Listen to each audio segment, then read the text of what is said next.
welcome to a very special 300th episode of the Tennis Files podcast. Hey there, hope you're doing well and keeping safe and playing a lot of tennis. I just finished my Tennis Summit 2023. It was pretty amazing. We had over 8,000 attendees and, over 40 world-class coaches on it. So it was super fun. Very exhausting for me and my team, but I am now rested somewhat and have a very special 300th episode for you. It's really amazing to see how far we've gone with the podcast. It started back in, I think, 2016. I honestly can't remember if it was 2015 or 16, but we've hit 300 episodes, which is pretty cool. And so I decided to put together, kind of similar to the 200th episode, I put together 10 of the most popular clips or episodes. What I did was I went to those and then took particular sections out of those episodes. So about like 15 minutes or so, give or take, for each of these 10 podcast episodes. And I definitely highly encourage you to check out the full-length episodes of any of them if you enjoy, the 15 minutes about snippet that we put in here for you. But I personally reviewed all of these clips, and they have a lot of fantastic information. So I really hope you enjoy these ones. And just to read off the list of names and episode numbers, we start out with Claudio Pistolesi on episode 208, and then we go to James Ludlow, episode 210. Then Steve Smith, episode 214. Dean Hollingworth, episode 218. Karue Sell, episode 223. Dr. Mark Kovacs, episode 235. Brad Gilbert, episode 270. Peter Freeman, episode 271. Nick Saviano, episode 280. And Jonathan Stokke, episode 282. And yes, so definitely hope you enjoy them. And again, go to the show notes page at tennisfiles.com/podcasts, or just check out the show notes page within your podcast app, and you'll see links to all of these episodes, the full length version. So enjoy the compilation for episode 300 of the podcast. And without further ado, here it is. So when I talked to Rick Macy, he talked about just flipping a switch mentally. And it sounded like it was either 2-1 or 3-1 down in the second that you were able to, it sounds like, flip the switch all of a sudden and decide that you wanted to win that match. And very interesting, even, before the match, you didn't necessarily think that, you had a chance and things like that. But how did you flip the switch? Like, how were you able to do that? Because I'm sure that a lot of players, they want to be able to do the same thing, that they're playing a match and all of a sudden they tell you themselves, you know what, no, I'm going to win. And then they actually do it. So how did you do that? I don't know. I didn't do it on purpose. I was there and I was thinking 6-2, 3-1. I was a bit embarrassed. Could easily, if I go on like this, it's 6-2, 6-1. Television, live in Italy. Monte Carlo is very, very popular tournament in Italy. My parents watching, everybody watching. And I said, I need to do something. I had to focus on something. My coach, Zuccarelli, was helping me a lot to keep fighting, to find a way. I think I played one special game that changed my perception. So I think it came naturally. I didn't decide. I mean, I tried to keep fighting. Don't give up on just play another 20 minutes and get beat up 2-1 or something. And I start to feel is much more important than thinking. So I didn't think about that. And I felt that it was possible to rise the level, to be more competitive, one by one, the game, 5-0 and then tiebreak. And the tiebreak, I said, okay, here's the chance. So I fed my own self-confidence by fighting, to refuse to just accept that he was better. And that's it. He was number one in the world. That at the end of the year, in this moment, it was number 2 in the world. But by far the best player of the 1988 with 3/4 of a slam. So it came by feeling, not by thinking.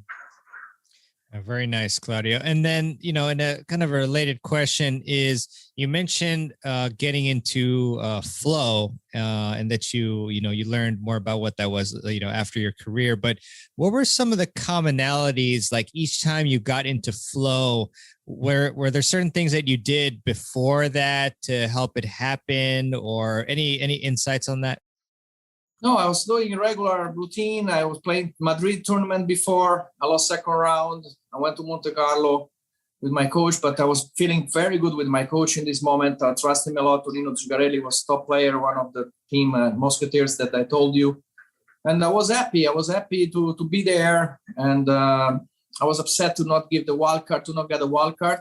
That time they never give to Italians. Now they give Italians all the time. But that was my luck, because I went through these qualies, and winning a lot of matches is the best medicine if you don't have enough confidence, So I earned it on court, game by game, point by point, feeding my self-confidence, my self-believing, until I did probably the best results of my life. I don't know, because also won ATP event at 19. But anyway, that's what happened in Monte Carlo. So I won against Philander April 21st, 1988. April 21st is the birthday of Rome, my city. This, me as a Roma, we have a lot of pride to be Roman and try to prevail, to have this sense of complex of superiority. So I was feeling also there was the Rome birthday, the day. So I said it'd be great to do something special on this day, and luckily I did. Very cool. And this next question is totally random, but so the former coach of my favorite team in the EPL was Mourinho, and he just went to AS Roma. So any thoughts on that? You excited, or what do you think? Yeah, I couldn't be more happy. It was totally surprising, but as I say, coaching is in my life. I look a lot at other sport coaches. In America, the coaching is amazing. The Super Bowl is dedicated to Coach Lombardi. It has a lot of meaning. The Super Bowl, they name it after Vince Lombardi. Is a coach. So imagine the importance of coaches in tennis is not enough, in my opinion. I'm very proud of being the father of ATP coach category. I invented this coach in 2010, before I was elected in the player council for 4 mandates in a row, and I was able to, with the help of the ATP, to create this category. Now it's the most ambitious title as a coach, because I believe coaching is life. Coaching is teaching, and this not only sport, and this is the mission we have all for the next generations. In Japan, for example, the only category doesn't have to bow in front of the emperor is the teachers. This is incredible lesson of culture Japan gives to us. Japan, I know because I've been living there. It's a very important country of my life. Been traveling 35 years. So the coaching is all over the world, a key of the future of the humanity. So I'm very proud to be a coach. And Mourinho is one of the best examples. I can go on and tell you more about the coaching. I'm writing a book from Bill Tilden. Said 100 years ago, he wrote, it was not only one of the best player ever, he won 7 times Wimbledon, but he wrote about coaching, Bill Tilden, in the 20s, exactly 100 years ago. And he wrote that you want to treat every student as an individual, not everybody the same. So he's saying what I'm telling you now. Bill Tilden was writing is in Italian is the code of the game. Luca Bottazzi, friend of mine, he translated, and it's goosebump to read somebody writing about the coaching 100 years ago and still thinks that it fits perfectly what my experience teaching in my life.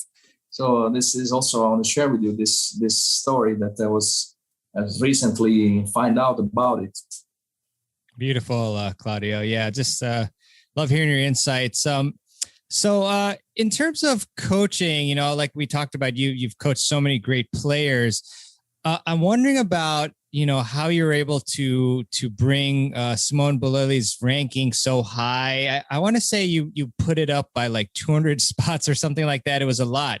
So, I guess generally talk about your experience with Simone and how you were able to really push his ranking up very high.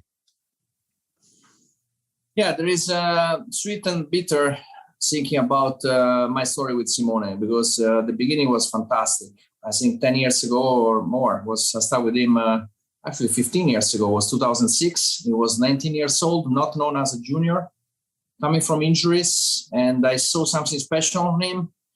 And we made the goal setting was to go to the top, to the top of career, even number one in the world. And everything we did for the next 3 years was fitting what we said.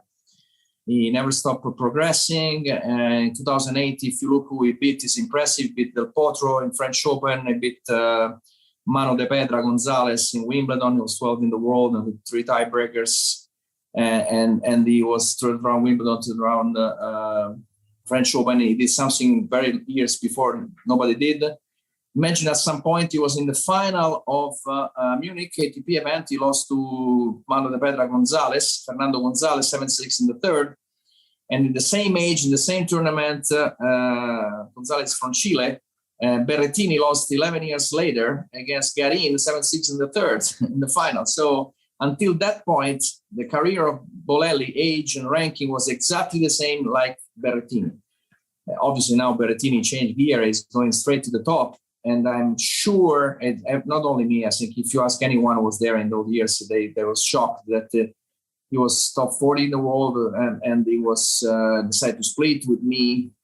And the reason is not the tennis reason. I don't want to go back in that's negative talking, but it was not the tennis reason. It was, when politics step into the sport, it cannot be good. It cannot be good. So I don't want to say more than that, but I like Simone is in semi-final Wimbledon in doubles today. So it's another semi-finalist Italian. Maybe it's a sign of destiny that, Berrettini, Bolelli, I think a lot of similarities until some point. Difference that Berrettini kept going with his coach, kept going with his believing, kept going in his project, ignoring anything different than that. And Simone was maybe not strong enough in this matter, but he's still great person, great family, and still talking to his father and his friends. And I'm so sorry for him because when I stopped with him, I got a call from Michael Berrer from Germany, and very good 2 years with him in Michael. It's one of the best person athlete I ever met. And then came Robin Soderling. Maybe I could never do that if I was keep going with Simone, but tennis days. No if, but I want to say what we did from 258 to 36 in 2.5 years, in 3 years about, and winning at so many good. He beat Safin, he beat Marat Safin in Barcelona when he was 20 years old. If you see the list, people he beat is scary. He beat Schutler and Cilic in Zagreb. I can go on a lot. So he beat Karlovic in Davis Cup in Croatia. Karlovic was 14 in the world. It was really scary results for that time. So I have great, sweet memories, and I want to stay with them. And I will try to cut the bitter up about what it could have been and never happened. That we don't know, we never know, we don't have no proof. So I don't want to talk about that. I want to talk about great 4 years of my life I dedicate to that, maybe 3.5, and maybe open the door also as an example. I think without maybe for many young kids we now named Sonego, Berrettini, Garuso, Travaglia, Sinner, Musetti, etc. I'm sure that he was showing very powerfully that Italians can go all the way, and now it's happening. Yeah, just again, incredible results from the Italians. So, just diving a little bit deeper into the, your work with Bolelli, how are you able to get him to rise? Like, I'm wondering kind of a similar question, like, you have maybe an amateur player, like they have a low ranking, whatever, like what things did you do, maybe what types of goals, things like that? Like what did you do to push him up, like, in that type of a rise? First of all, the schedule, the different surface makes big difference. I realized soon that he was a player for fast surfaces, grass, indoor. That was his best. He was good enough to play very well on clay, but his body type was not for clay, and his backhand was natural, incredible, good impact. The sound of the ball was very full. I loved that even when he was 300, he was playing in futures. And the forehand was more artificial, so I spent tons of hours to fix the forehand moving to the right. But there's a big difference when you say I want to practice forehand. There are so many different forehands. There's already one big difference. If you go from right to left, you play from the left corner, inside out, inside in is one thing, which he was very, very good at that.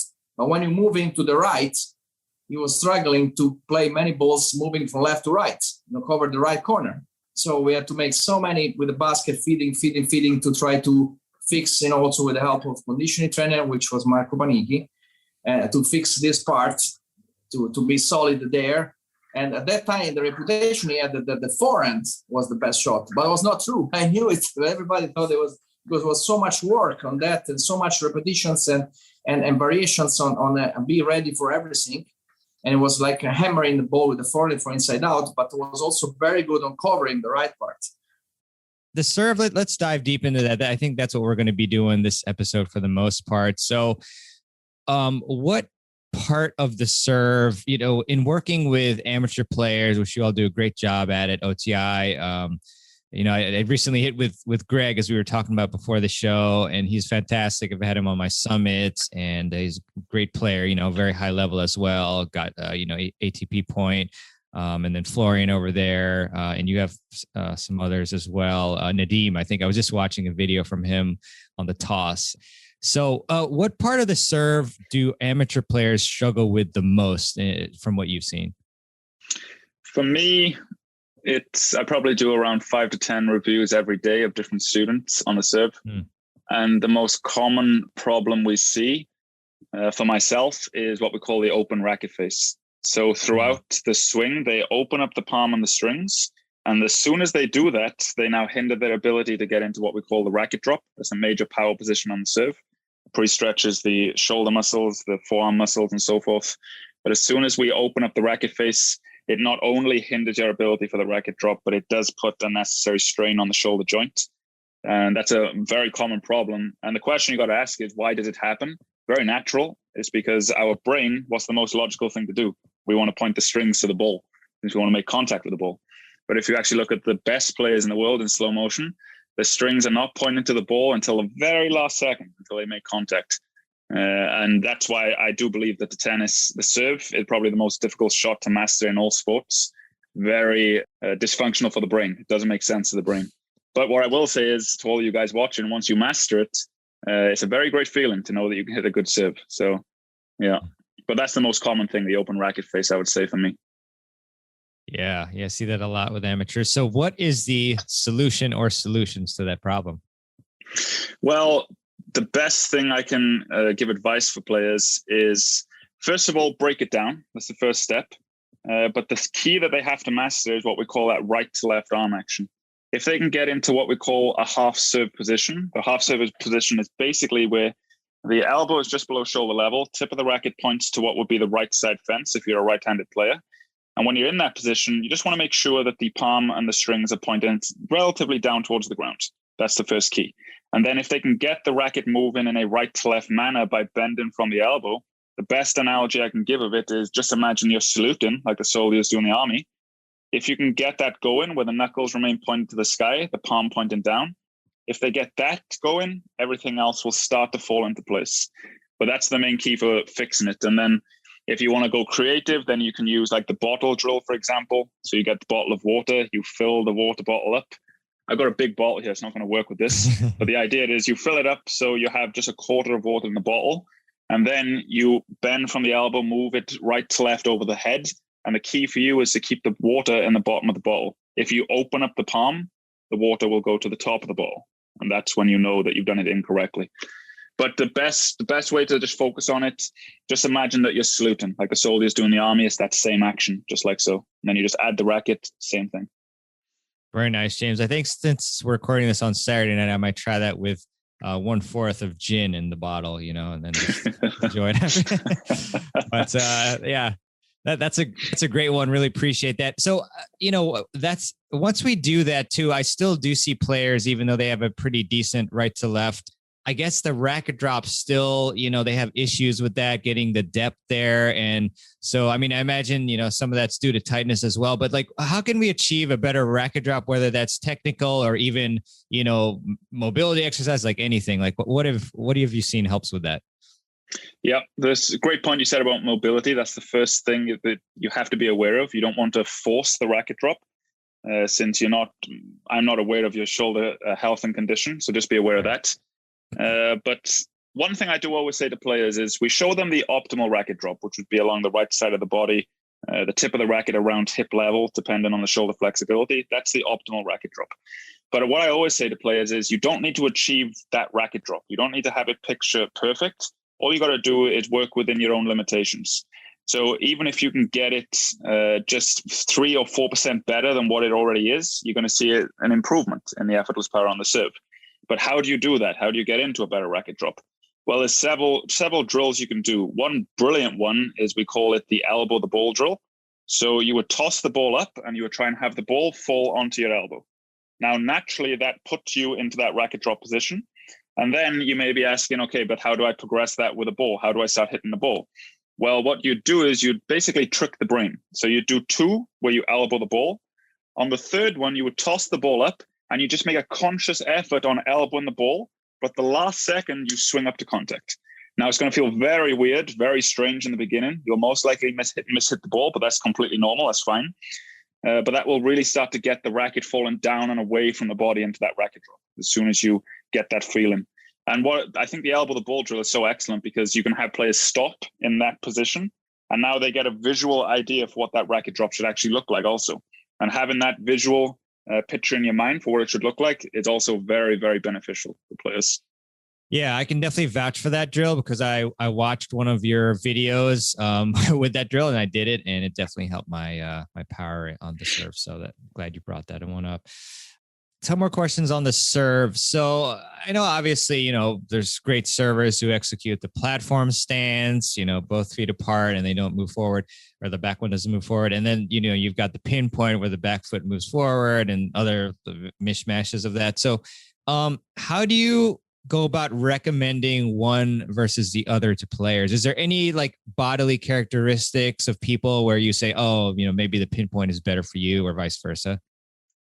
Well, the main thing that comes down to the discussion about stances for us when we're talking about technique is, let's say there's a player who's maybe you want to work on your arm mechanics. Then we refer to the platform stance because that's the easiest stance to use when you're learning other techniques. Trying to coordinate the pinpoint along with other mechanics can be difficult.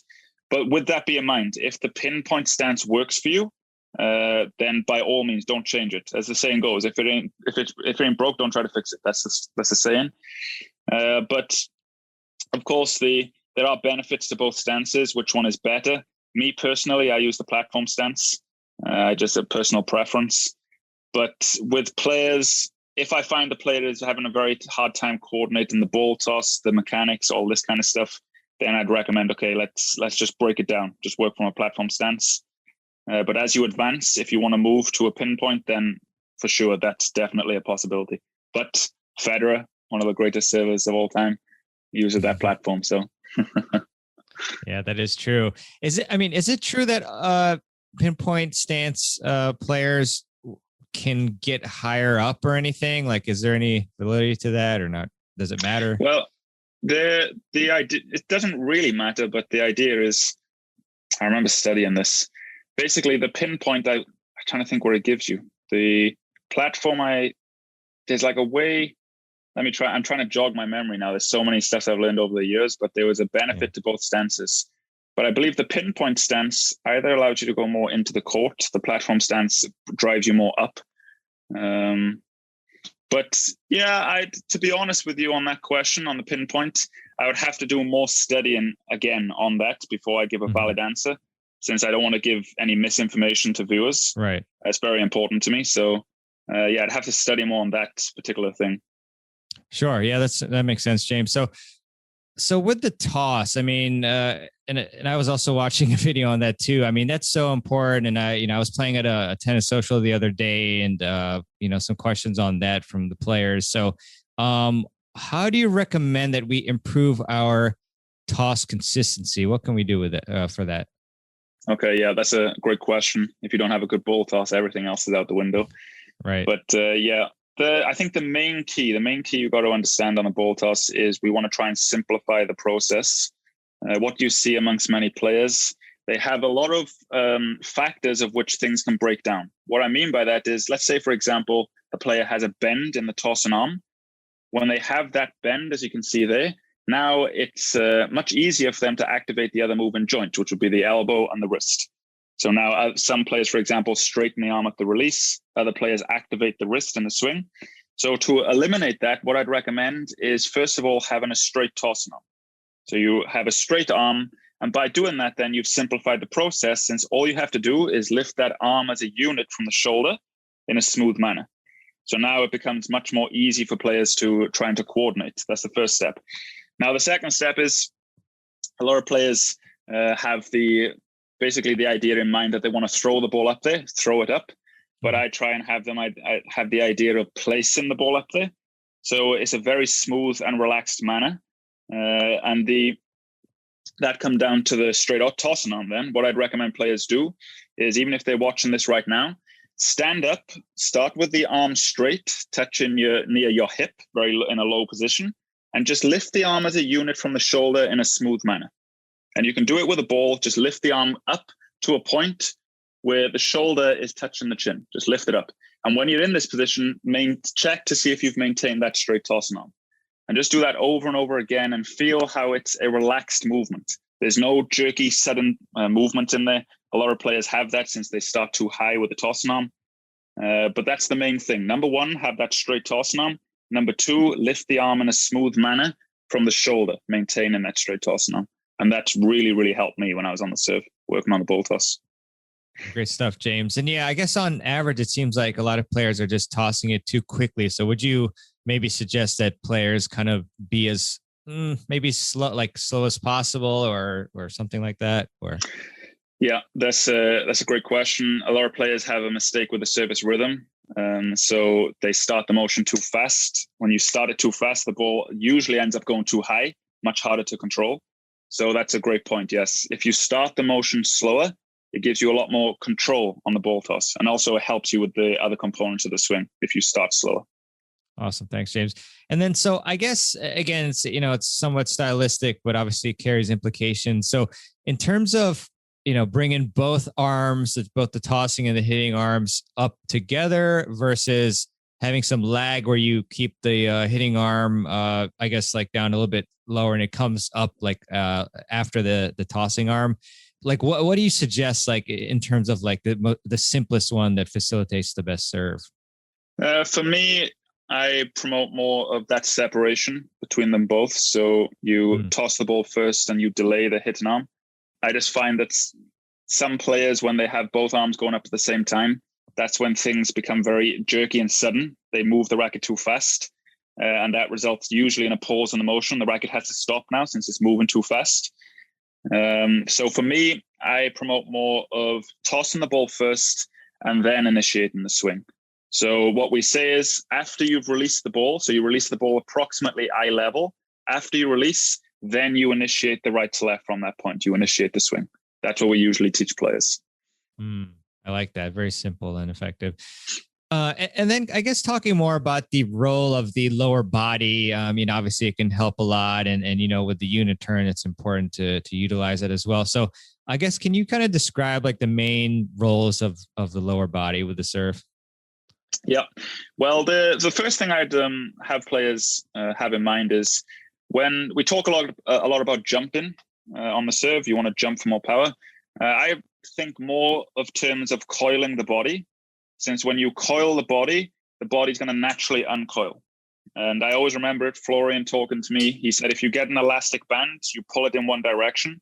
When you let go, there's a reaction in the opposite direction. So for every reaction, there's an opposite reaction also. So what I tell players to do is coil the body more. But how do you do that? Well, the first step is coil the upper body against the hips. So you turn the shoulders past the level of the hips. So you feel a pre-stretch down the side of the body. That's the first step. And then a very good idea to have in mind with the legs is basically soften the knees. Just soften them and you feel how you go a little bit lower. And then when you do that, you feel a fully coiled position with the body. So you've turned the shoulders past the level of the hips. You've coiled the lower body. You don't want to go too low, since now you have to recruit muscle in order to get back up. So you lose energy there. But then the idea is when the racket begins to move over the head, you're now in this fully coiled position. And then as the racket moves down and away, that's when you initiate from the ground up. So you fire from the right hip if you're a right-handed player, and that initiates the whole kinetic chain. But it starts from that position. So you're fully coiled here, the racket's moving over the head. When that happens, the body begins to uncoil. But for the legs and the lower body, the main thing that really helped me is focus more on coiling the body. Since if you do that, the body will naturally uncoil.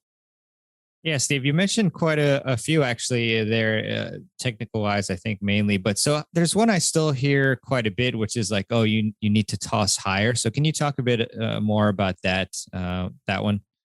Vic had a lot of Maribon, a lot of ways to say things.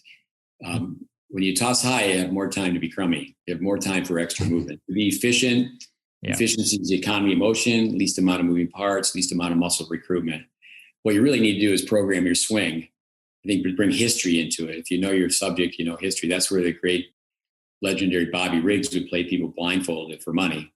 Every other game, he'd say, "I'll wear a blindfold," and that's when he was going to serve.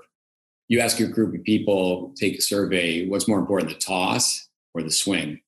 And it's almost 100% people are going to say the toss.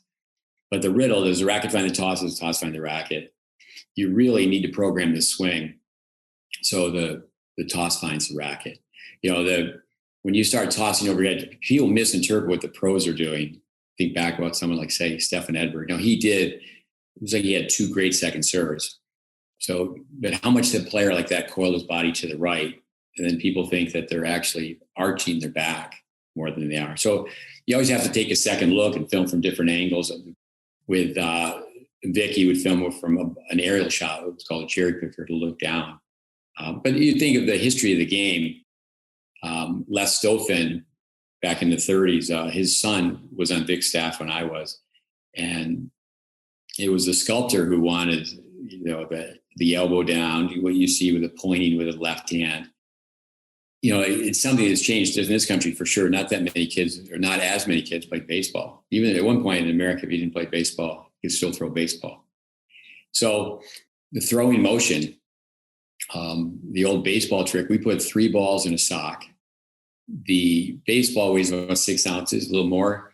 Tennis ball, 2 ounces. So you put 3 balls in a sock and you go out and throw old rackets. So they really programmed the swing. It's amazing. Years ago, Maribon kids would come to a tennis camp. They could throw a baseball, but then they would be taught down together, up together, scratch the back. And then that momentum of going down and you go back up, that's where the toss is very high. But it's a common sense notion. It just makes sense. Toss high for more time. And you have more time for extra movements. Yeah, I really love that philosophy of just reminding yourself that the toss needs to find the racket. Are there any other particular areas on the serve that you find amateurs mess up the most besides, talking about that we need to develop the throwing motion itself? Any areas that you've seen? Well, tennis, both an upper body sport and lower body sport, you have to really coordinate. Again, brush your teeth, salute, comb your hair, have the palm down. With, I think, the pinpoint versus the platform stance. If a kid has a palm up serve and you start talking about pinpoint stance, that's pretty much like the sailboat's got a hole in it and you're putting the sail up. You really, you have to take care of the primary flaw. So I think that you'll hear more and more people saying that the serve is from the legs and people go up and down like an elevator. You do have to have a ground reaction force, stabilize yourself to the ground. And it's the uncoiling, it's the energy coming up through your legs. But it's uncoiling, it's not jumping. It looks like people are jumping into the serve. And I think it's very dangerous for young kids to be copycats, to look at YouTube clips. And I think that that's something that's really hurting tennis. Kids look at highlight tapes. Andy Fitzell has done a great job over the last 2 years with putting up short Instagram posts. And from a biomechanical standpoint, the pros are far more similarities than there are differences. If you just film right at the contact point, the pros can't violate physical laws. For years, Andy Roddick would be asked, how do you serve so big? And he would say, well, I really don't know. Now I've heard him say the legs, it's all in the legs. when he was a young kid, we have a film of it where his mother said his serve was pitiful. He had to regress palm up. So you go down together, up together, the racket's on edge. When the shoulder goes forward, action, reaction, and the arm goes back and palm up, a palm up position. Granted, he had the heart of a lion and so many other positives, the intangibles. But really on his own, he was working with Stan Bostard at the time, but he just was out here frustrated. He put the racket like this, and then he had the abbreviated service motion. But when you watch Andy hit, he had all of his own idiosyncrasies, gyrations. But at the impact point, I mean, his toss was 4.5 feet into the court, way out in front, power line, all the energy at the impact point. Now, most people, when they hit, they have two forces that are going in directions that are counterproductive. They're going left and they're bending backwards. And a lot of reasons for that. The brain's a fifth second ahead of hand, so people sneak a peek. And then when the eyes go, the head goes. And the brain can make all the computations. The brain's very sophisticated to make the adjustments to get the serve in, but that's why your serve goes 72 instead of 92. Yeah, the serve is huge. I'd like to tell people that the serve comes from the time where tennis was a garden party and the servant put the ball in play. But now, I mean, we have tennis players, everybody knows John Isner is a great guy. He's so popular, so well-liked. But John is playing one-up, one-back doubles. Can you imagine Sam Query's, we were watching Kevin Anderson practice last night, people just dropping bombs and not going to the net. But that comes from, I think, how tennis has evolved, where in this country, the U.S., at one point, you couldn't be ranked until you're 13 years old. Now somebody's 13 years old and they've played a lot of competitive tennis and they're programmed. It's quite, as you know, Mirabon, it's quite common to go to a junior tournament and you don't see, I mean, you could be there, say it's a group of 12 and under kids. You won't see one overhead. Mm-hmm. It's just tragic. We actually one time incognito right here where we're staying, it's very close to the Delray Beach Stadium where the 12 and unders were held. And one of our students was the director of tennis at that time. So we had a small group and no one knew what we were doing and we didn't exploit it. No one saw the tape, just sort of film players from behind, but we filmed 50 boys and 50 girls on their serve. And over 90% had some version of palm up. And this is national 12s. So if they're serving that way when they're 12, it's a pretty good idea that they're going to serve that way when they're 13, 14.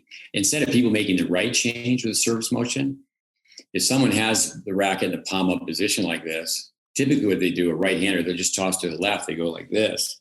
So now they can hit some spin, but they can't hit much speed. And it all comes back to the prevention of injury. Next thing you know, they get older and they've got to go see the chiropractor. Yeah, thanks, Steve. A lot of great insight. Again, on the serve, one of my favorite topics, just because it's such a complex stroke, even though we don't have to really move to the ball or anything. But in terms of the palm up issue, I mean, I've had that myself in the past. Like, is it as simple as just saying, turn your palm down, or are there any other things that are causing it? Because I see it a ton in amateur play. So what's the solution? Well, 85% of players throughout their whole career, I think about recreational players, have some version of palm up. Actually, yesterday we were over at Rick Macy's tennis center, and he was giving a tennis lesson. It's logical, intelligent to start to turn the palm up. And where that comes from is when they're younger, players first start out, they want to get the ball in the box. So they swing straight towards the target and they think they can hit down. So they put the racket face up. When the racket faces up, the racket path comes down. But no, for sure, that's where our history of having studied all these tennis teachers, like say Dennis Vandermeer, he was great with corrective measures. To have a person come up and hit on the wrong side of the racket, to put the racket on your head instead of the scratch the back position, put your racket in the salute position, make this movement 1, 2, 3. When I talk about swinging a sock, actually, and then talk about low toss, is that you have to bend and then twist up. Peter Burwash was very clever with his serve. What he would do is have people serve backwards.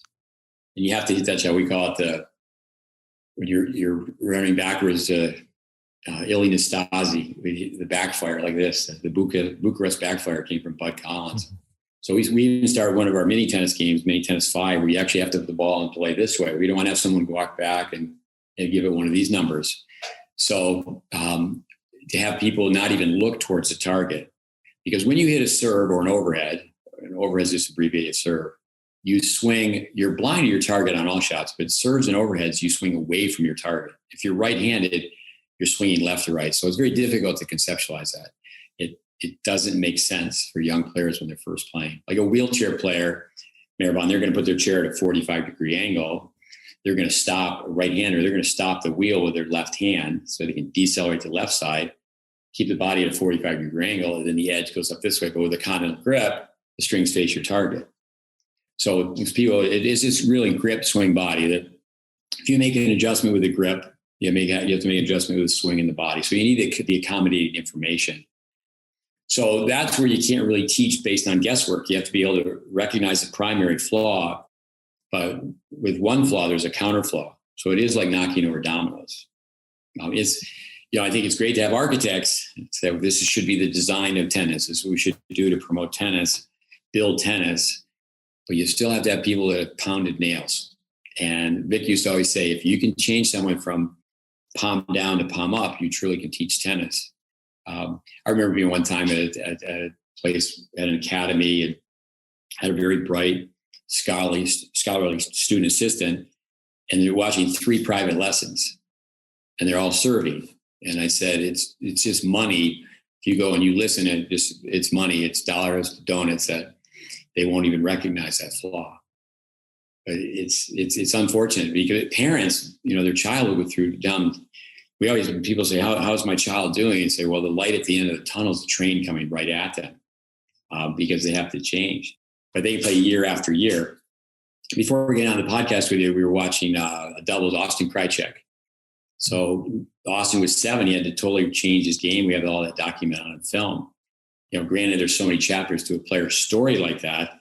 But yeah, so we go back to his film. He was a palm upper, and it's like you have to take time away from competition. It's kind of like a dog can't swim. Dog does the doggy paddle. But, if you're going to swim the American crawl, you have to change your mechanics. But then the brain's programmed. So to deprogram, reprogram, but then the kid wants to win, and ego kills. So it really should be, winning is a byproduct of skills. Today, I go back to one interesting fact in World War II, Americans were throwing grenades, where the Germans were taking a grenade and putting it on like an 8-10 inch metal rod, and they're going like this, and sometimes they're going whoops. So, and how accurate somebody can be, just going out, throwing a baseball, throwing a football. Years ago, even I wasn't a baseball player. I played baseball. I remember being a kid and telling my mother I just want to play street hockey during summer baseball. And she said, no, it's un-American not to play baseball. But today, and kids do get picked on, how much screen time they have per day. And, a lot of young kids, they can't even throw and catch. I'm always trying to explain to people a great game called baseball tennis or softball tennis. So 2 8-year-olds playing, they can kick a soccer ball back and forth or pass a basketball back and forth, but can they actually rally?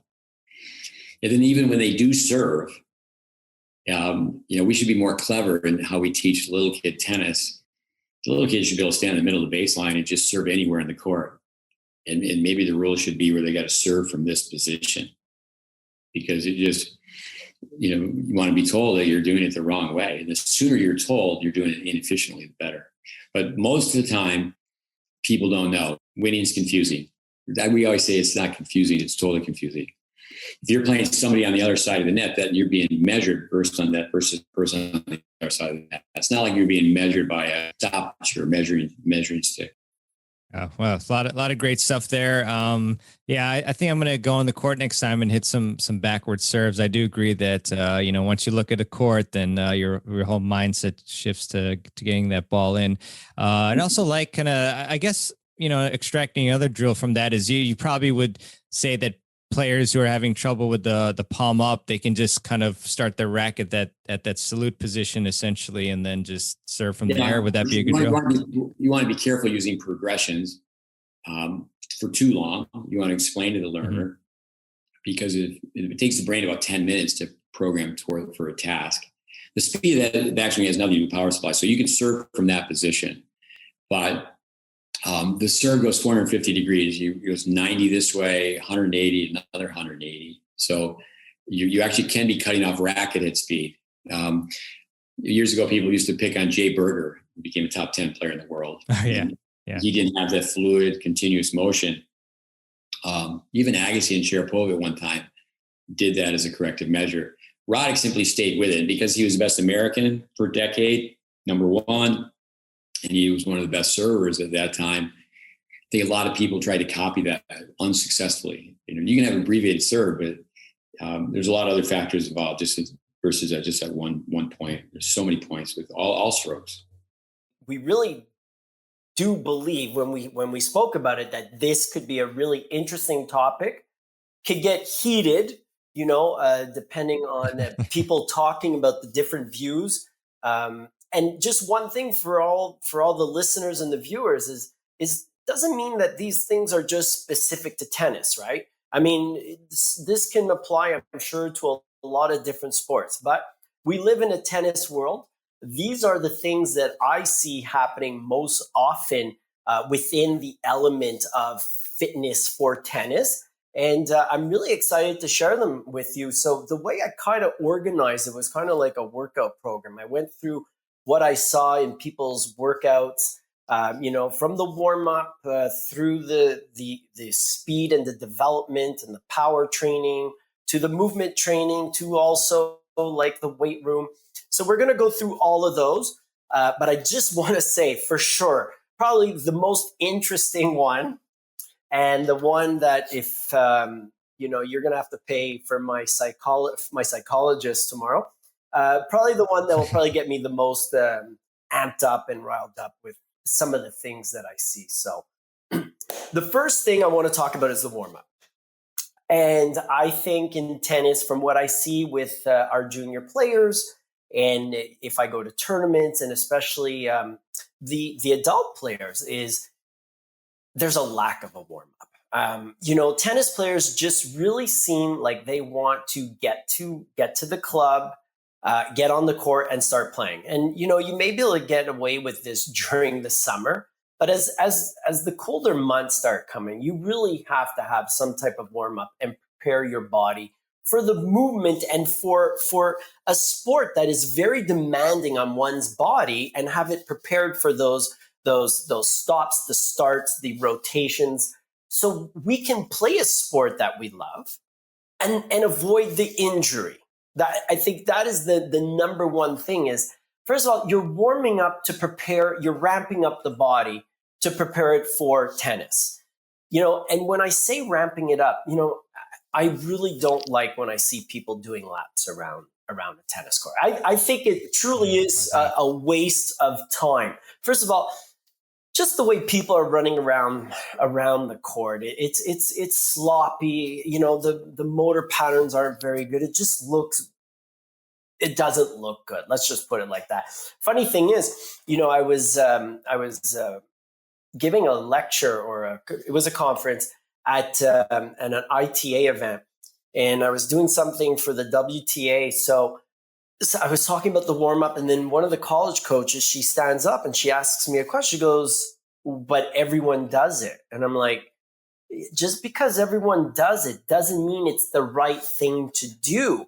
Some of the worst words you can hear in the English language is, well, it's the way we've always done it. And I think we could actually set up our warm-up to be even more dynamic and more beneficial, like get a skipping rope. I mean, skipping really teaches the athlete, the person, how to be very bouncy. And this is what we want from our athletes, is how do we get that elasticity? How do we get that bounciness so they can move better and get to the ball faster? And with that, also working on the mobility and the stability of the body that is needed for tennis. We've talked about this. I'm sure I spoke about this. Well, I did a whole thing on hip mobility. I think it was wrist, all the upper body stuff.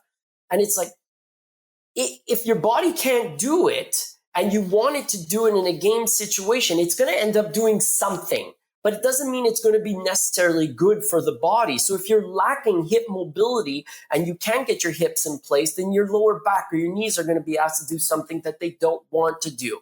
Or if you're lacking thoracic rotation, which is the upper back, how your body rotates through a swing, and you're stiff as a board and you look like this uni-turn type of thing, then of course your shoulder, your elbow. I mean, how many times can we go to a tennis club, I'm sure across North America, if not across the world, where we see people wearing, braces on their elbow, braces on their knee, braces here. I even see, some of the guys in the washroom putting on braces around their back for the lower back. And you know what? God bless them all. They really want to play, and I want them to play. And why not play healthy? Why not play so you're not in pain when you're on the court? So I think the warm up is really something that is lacking. People don't see the benefit of it a lot of times, and I cannot disagree with that so much. And here are 2 points. The warm up is more than just warming up. If you think of it like this. If you're doing a warm-up with an elastic and doing lunges, let's say, at the same time to warm up the shoulders and the legs, well, think about this. If you end up doing 10 lunges and 10 elastic pull-aparts, let's say going forward, and then you do a reverse lunge with another pattern with the elastic. Let's say that's 20 lunges and 20 shoulder elastic pull-aparts. Well, if you play 3 times a week, right? My math isn't great, but I'm pretty sure that's 60 lunges. And then that's 60 lunges that you wouldn't have done that week. So we're working on, yes, the lunge, if performed properly, you're also going to get a good stretch. You're going to get strength. If you maintain your body stability, you're going to work on the stability of the body as a whole. So, I mean, after a month, you're looking at, 240 lunges. So it adds up. And that's only if you play 3 times a week. The other thing is that every warm-up should consist of movement patterns that are specific to your sport. Like jogging is not specific to tennis. I can't get that point across enough. Yes, maybe if you have to jog back to your bag to get your towel, that's the only time you really see that type of jogging. But you look damn good because you warmed up with jogging. But my point is, Maribel, if you could start working on your shuffling, on your crossover, doing some karaoke, some more movement-specific, tennis-specific patterns, that would be way more beneficial for you on the court. Now, here again, if we do the math, if I say, listen, do 10 minutes of movement patterns, I never want an athlete or anybody that I'm working with having their first explosive movement be in a match. Forget it. If that's the case, that's when you start pulling hamstrings. That's when you start pulling a groin or you hurt your shoulder because you're swinging so hard on that first ball and your body the tissue is not prepared for the demand of the sport.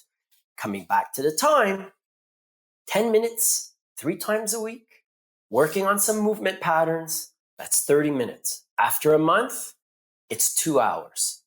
So I think, getting that extra little bit is so important. And listen, I bang my head against the wall, and I got to say, the kids that are with me now for the last few years, they're really, I hope they're not listening to this.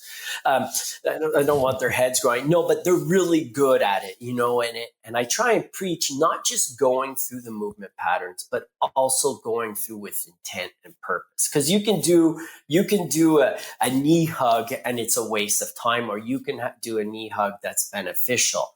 And you know what? That is, I think, the number one component for injury prevention is really a solid warm-up.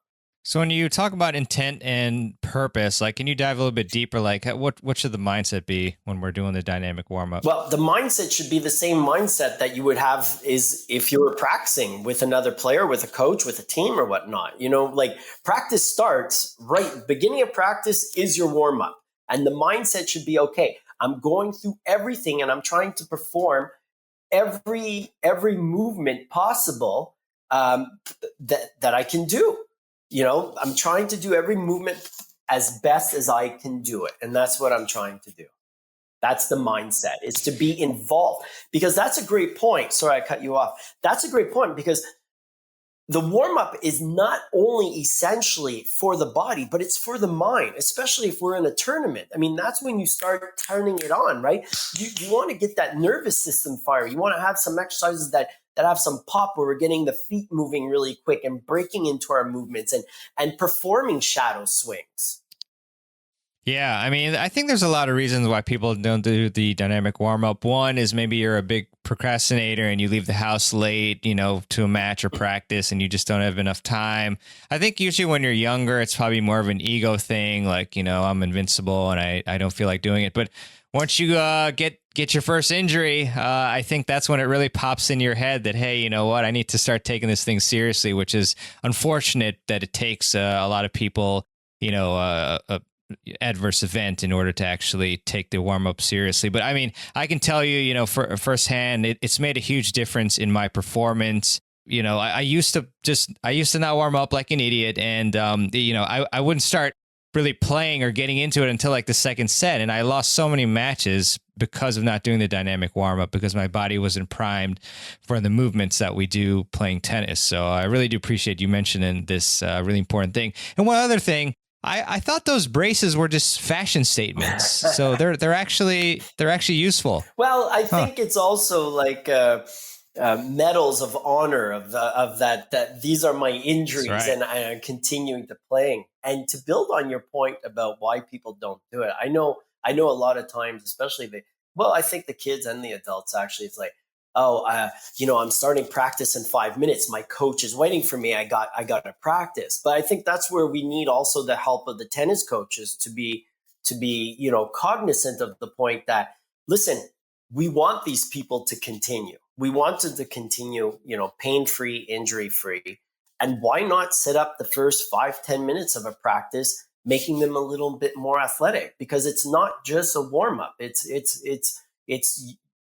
I said to the kids on Friday, I said, we did a specific warm-up for that day. And I said, you're not going to be able to tell where the warm-up ends and where practice starts, because they've actually just meshed into one another, getting them ready for what we're doing. So in terms of the dynamic warm-up, how should we structure it? You mentioned a lot of fantastic exercises, but do we want to do like a general, like some movement to get your heart going and the sweat going, and then do we want to do lower than upper than lower? Does it matter?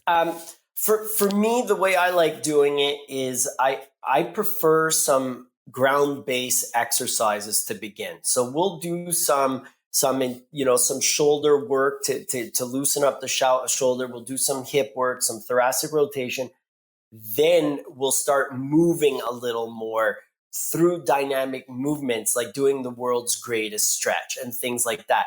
And if you're doing those things right, that should start getting you warmer. I mean, the warm-up we do is actually like, once you're done it, you're breaking a sweat from it. And then we're still not done. Then we'll skip rope, and then we'll go into the things I described of doing, you know, some shuffling, some crossovers, and some, you know, shadow swings, some real tennis specific base movements.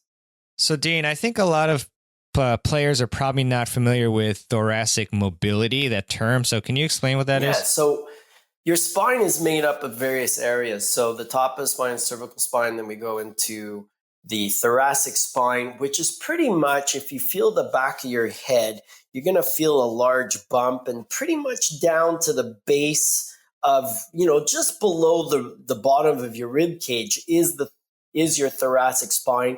And below that, we have the lumbar spine. The thoracic spine is actually when I move like this, that's what's rotating. It's meant to rotate. And that can get tight. I mean, you know, if you're sitting at an office desk, or, you know, you don't stretch for a while, then for sure this can tighten up. And this is what really allows you to complete that swing, to come through at the hips and finish nicely with the arm in front of you. So it really is the middle, but it's more than the middle. It's a majority of your spine, but from, let's say, just the base of the neck down to the lower rib cage. Awesome, Dean. So, you know, I think it's really eye-opening, because not only does the dynamic warm-up help you in your matches, but it really is, you know, compiling, you know, basically like a workout of, you know, a lot of hours training, you know, particular movements. And yeah, I was wondering, what is the delineation between a warm-up movement and an actual workout movement, if there is one? Because sometimes, like for instance, when we did our live workout together, actually the past few years on Tennis Summit, which, coming up in April again, and I'm, Dean will be on Nice. it. Unless he refuses and hates me for some reason until then. But I felt like the warm up that you put me through itself was really tough, challenging. And so, I mean, is there any delineation at all, like between warm up and actual workout? I really love that point that you bring up because, for some people, the warm up is the workout, and it really depends on your overall fitness level. So, like I was saying before, if you end up doing so many lunges, or like we're not talking about hundreds of lunges, but if you're doing lunges during your warm up, now it's helping your strength. And eventually you don't feel that. It just becomes second nature. The big difference between, a lunge in a warm up and a lunge in a workout is probably that you add weight to it. Like you're loading that. It's an exercise that you would load. Gotcha. But for some people, it's the workout. So that's why when I said again before, the kids are going to have a hard time noticing when they both mesh. It's mainly because the warm up can be part of the workout also.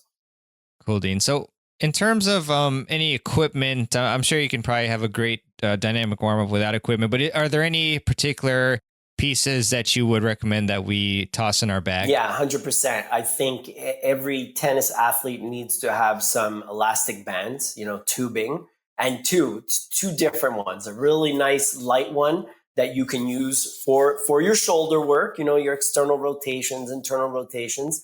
And then a stronger one where you'd want to do rowing and chest press, maybe as a warm up for the bigger muscles. And then also, as you know, that those small little elastics that go around the ankles that, you do various movement patterns with them to warm up the glutes. One interesting thing that I saw that you listed there is that you had visited Pete Sampras's house, and it seems like that is pretty important to you. You put it in your bio. So can you tell us a little bit about that experience? Yeah, I mean, for a couple summers there, like while I was at UCLA, Pete was training for like some of the exhibitions that he was playing at the time, and his sister Stella is the UCLA women's head coach, so right. he's often at UCLA, and he actually used to hit with a lot of the girls.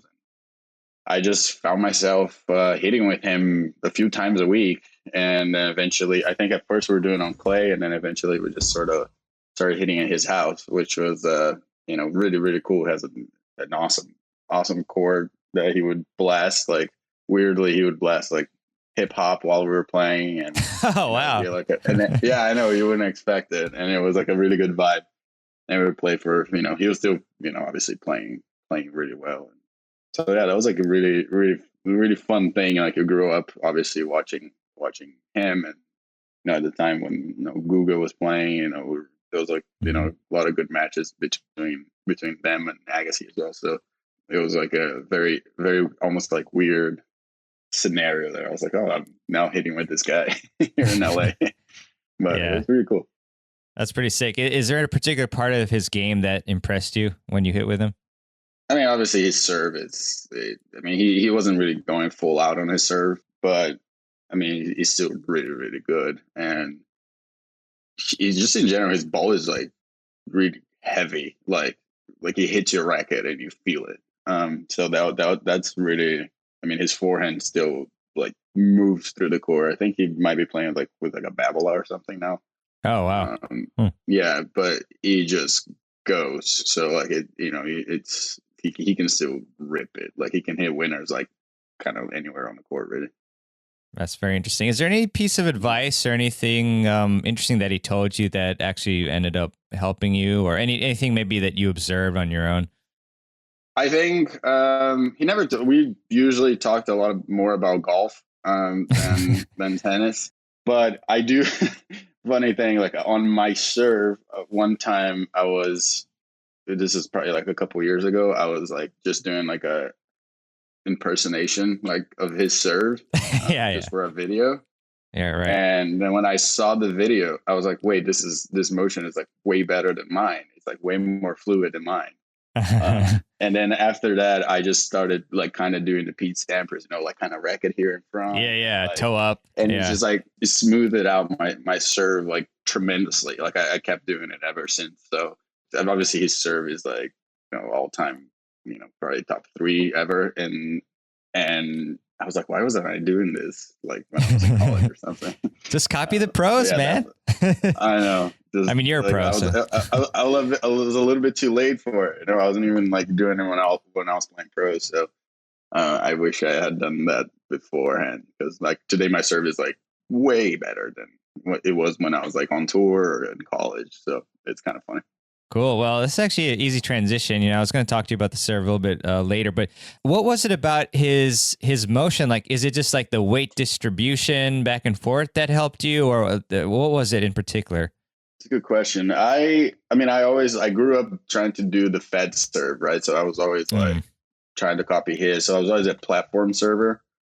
But like the Fed serve, I think it's a little bit more difficult. So as I was doing his, I think there was definitely like the rocking back and forth is nice. There's kind of like a momentum that goes into it. I'm not necessarily like a guy who has tons of power and just even like racket head speed. Like my power comes from good timing, and that just sort of helped me like with fluidity. I feel like the entire swing is just very fluid, and by the time I get to the ball, I'm at a very high contact point, and I'm just really blasting through it, but without feeling like I'm overdoing it in terms of power, in terms of like adding too much power that I feel like I'd lose maybe the fluidity, or contact point wouldn't be as great or whatever. Maybe I'd muscle it. So I'm able to just sort of in a very fluid way, like hit the ball very clean. And it just kind of moves very naturally. So yeah, I just found it to be a much repeatable motion. Sweet. And so as far as like pinpoint and platform, just curious, like have you experimented with those stances throughout your career? I've done pinpoint for a little bit.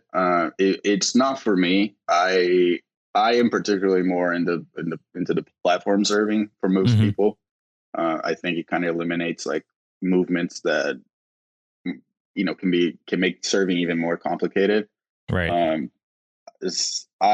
I think it's platform serves are a bit easier for one, second serves. I think kick serves are easier off a platform serve, at least in my experience.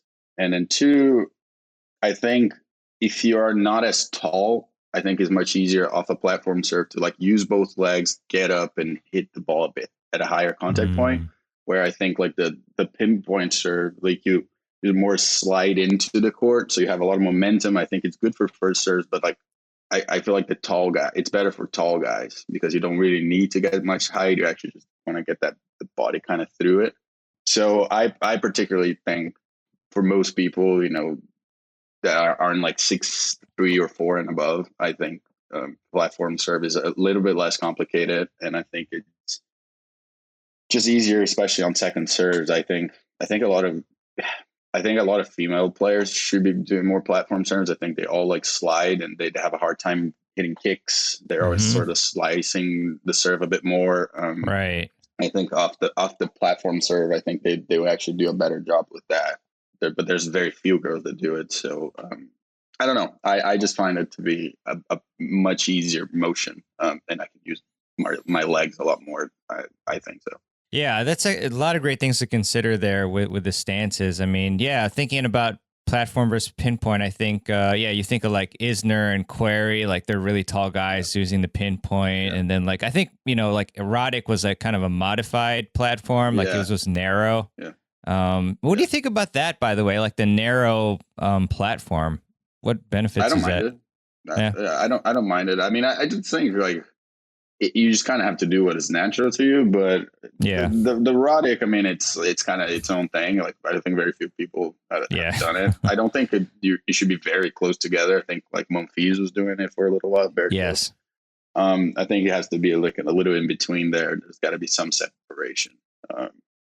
But just in general, I just find it to be just an easier serve.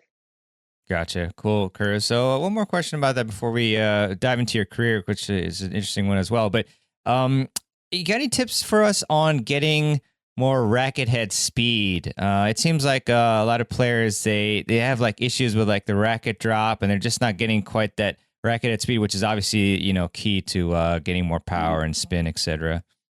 Yeah, I mean, I'll be honest. Like serving for me was always really difficult. I was never really a big a good server. I only really started understanding serving like actually fairly recently. I think the biggest part is I think people end up like kind of pushing the serve. Like it never really snaps at the top. They end up sort of like going like very pushy through it. A great drill that I actually learned like while working with Naomi. It's like you actually stand on the tee, like on the tee, like on the service box, right behind the service box on the serving like ad side, and you offer like a half motion, so you just kind of place the racket at the top. You try to like just sort of smack it down as short as possible on the box and wide. So like you have to like really snap it up here, like bah. So you try to like really go like fast from up there, and it's all gonna be like this motion up here of like letting the racket drop and accelerate. And I do this, with a lot of my players. I do it myself, and you don't really use much of your body. You just use the arm here and just like kind of snap it down. Again, you want to make the ball really go like bounce up and down and short on the box, and that really has helped me with like kind of that part of it, because you got to be quick from the moment you got to trophy position to like the ball, right? That like kind of motion up with like a lot of speed, and after that it just sort of goes naturally. So that is in general, like think about hitting like at the highest contact point you can hit. You know what I mean? I think a lot of people let it drop too much, and then they sort of have to push it. If you place your arm up with the racket and you can see sort of like, oh, this is where I kind of need to be. So I'm just going to toss it and kind of catch it there. You know what I mean? It's like at that highest contact point. I think if you look for the highest contact point, you'll naturally accelerate a little bit more on the serve. Sweet. Love that. A lot of great advice, man. Appreciate it. So let's get into your career. Let's actually, get into how you got your start in tennis. I always love hearing about this because you get a lot of cool stories and sometimes emotional ones. But how did you get your start in tennis? Mine isn't too emotional. It was just my dad. My dad was, your kind of typical, I think 5.0, like to compete, play in like tournaments and stuff like that. And, you just have a little racket on the side, and you're playing against the wall kind of thing. But yeah, my dad used to kind of travel a little bit around, like our state, just playing tournaments, and now we'll just tag along, me and my mom, and eventually, you start taking lessons, and it just snowballs from there, right? Like it's just kind of that typical, parents play, and my dad is a very active guy, plays a lot of sports, so everything that I play, we just kind of always did together. So yeah, kind of like that, and then all of a sudden you find yourself playing tournaments at like, I don't know, age 8 or something. Anything in particular that hooked you on sport? Any sort of feeling for the game or anything like that you really, really liked about it? I mean, I think tennis is like, that is one of those sports, like as an individual sport, it's like on your racket, on your terms. I always liked playing team sports as well. Like I played a lot of basketball growing up, but and soccer, but there was something about tennis that was just like, it's on your terms, right? I know that's like a lot of people say that, but it is true. It's like you do it, and I think, I mean, at the end of the day, I was from a young age, I think, good at it, and you start competing and you're winning, from a young age, and I think you eventually just get hooked to the feeling of actually beating other people and better than them. I mean, you're a kid, you don't really know, but it's just like, I think that was a good time. I don't like particularly remember it too much, but I just know like from a young age we were already competing and having a good time with that. So I it's just like a fun on your terms sport at the end of the day. Yeah, no, I agree. I remember early days, just played a bunch of sports, and I was just the best of that one, and it just went up from there. I enjoyed the winning and all that. But So, a kind of random question. Do you remember like your progression of rackets? I'm really curious. And you do like a lot of great racket reviews. Oh, yeah. I think when I emailed you, like, I was telling you, like, I saw your VCore reviews and all that. So what were the rackets you've been using so far? Oh man, that's a great From question. first to last. I've always known, like, I know players. I'm like the guy that knows what everyone is playing with. Like, I'll notice someone changes rackets. I've always been like that. Yeah. Oh, like they'll say someone, I'm like, oh, he plays with that Babylon. What? I'm like, oh yeah. Like, I just remember what the rackets people play. But for me, I remember playing with, like, when I was young, I remember playing, like, I had a Pro Canix, I think. It was my first sort of like normal racket. And then I switched to some weird, like, Junior Wilson, like some blue Wilson, I remember. Wasn't anything great. Then I switched to, I think by the time I was 10, I switched to this, it was sort of like I think it was like a version of the Radical, but again, like still like more kind of junior, very light. Sure. So a version of that. And then, like, I think my first, like, actual, I want this racket, and it was a, kind of more of a, like, an actual racket, was the Encode, the Wilson Encode, the one that Fed was playing, like, kind of at his prime, the red one. So I played with that probably for a couple of years, with the Encode.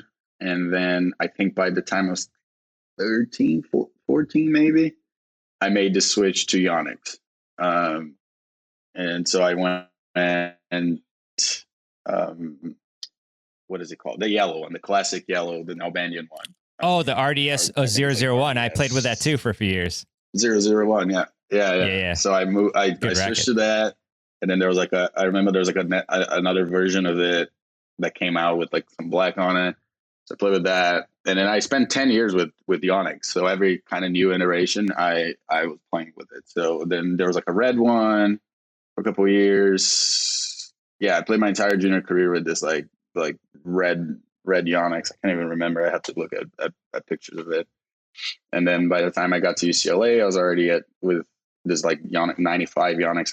I don't remember. They always had weird names, like, but it was like a progression of like, pretty much 10 of them. Then eventually I moved to the VCore, the orange one, and then again the black VCore. And then after that, they actually switched to. So this is when I was playing pros. I was with the VCore, and then they switched to like a different string pattern that I didn't really like, and they also like weren't like the head kind of came in and like sponsored me for a little bit. So I switched to Prestige and Speed. Played with the Speed for the last few years, like a custom version of the Speed, and then back to the VCore 95 now. But yeah, so it was like a good 10 years of just playing with Yonex, really. But the Encode was like the first like real racket I had. I was like, oh, I'm playing with the same racket as Federer. I've heard that approach is so integral to success for each student, and everyone's different. But how do you actually do that? Because I mean, you have hundreds or thousands or whatever amount of students that you have to cater to. So like, what's the secret to being able to individually cater to each player's needs? Two things. When we started it, one of our first decisions, and maybe the most important decision that we got it right, was that we figured out 22 years ago that every successful player, they have a driving force behind them. And we tried to create that kind of system. So we started from day one, we started our mentoring.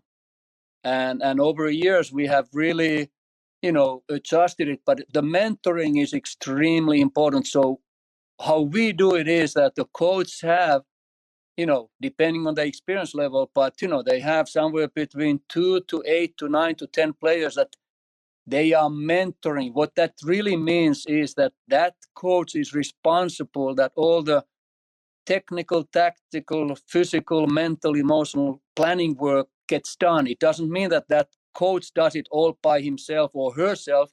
It means that mentor is responsible that those things gets done.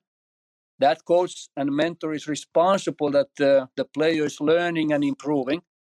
but also that coach is responsible that the team will be there supporting, and other coaches work as a team.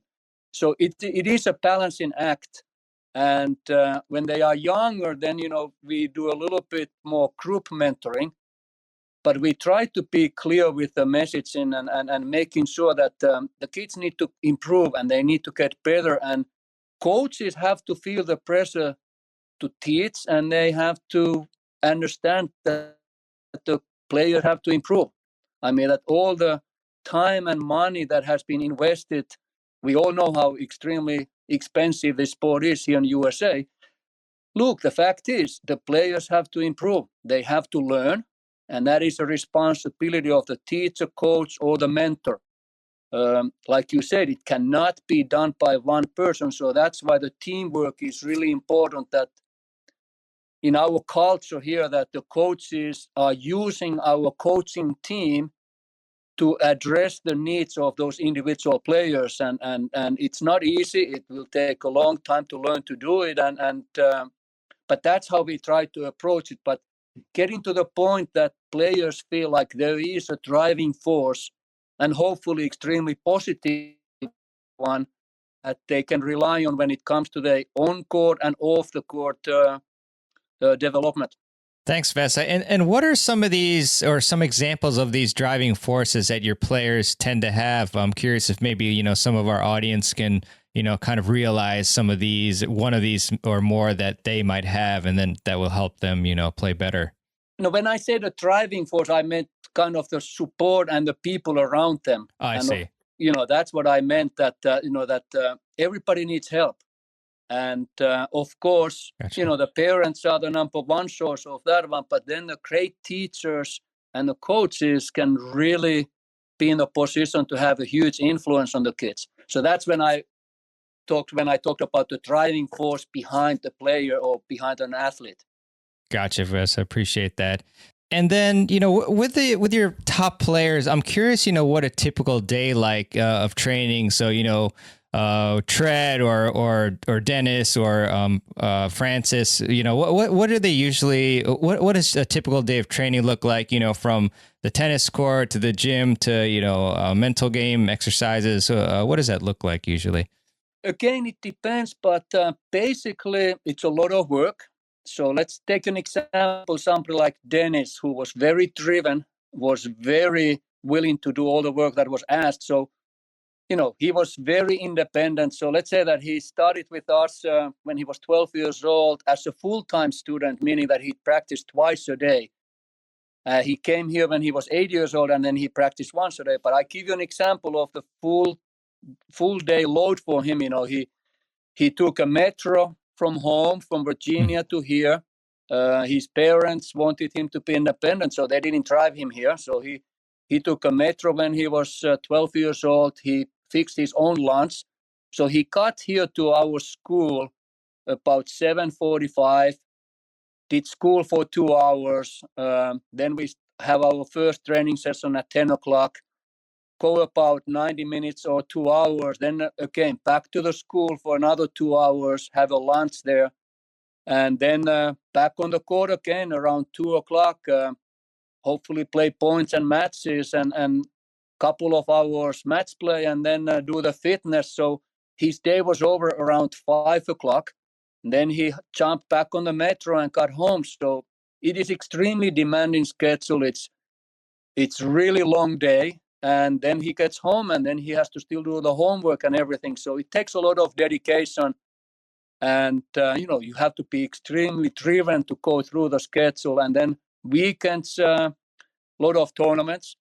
So, the commitment level is it's needed to be really high. And, that's how the rest of the world is working. I mean, we have to understand that the rest of the world is working super hard.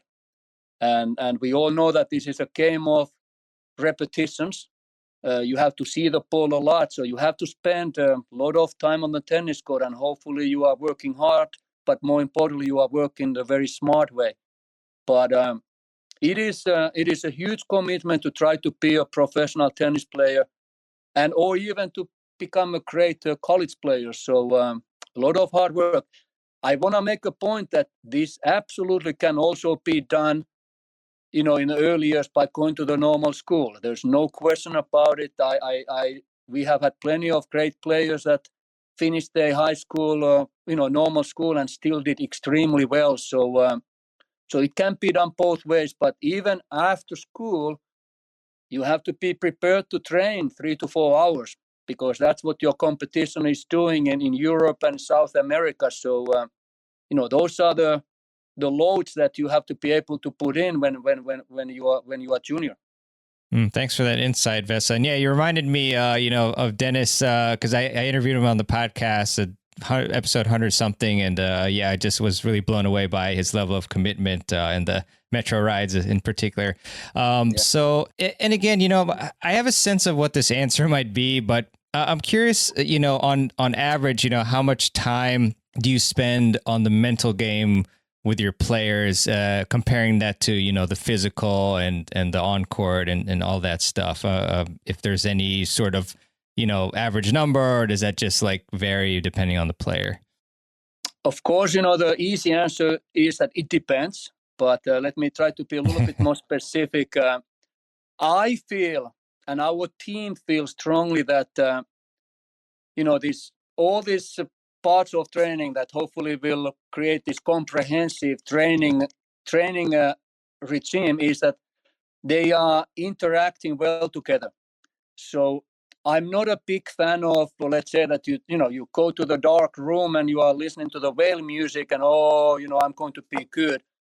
No, I do not believe in that one. I believe that this mental work is done on the court a lot.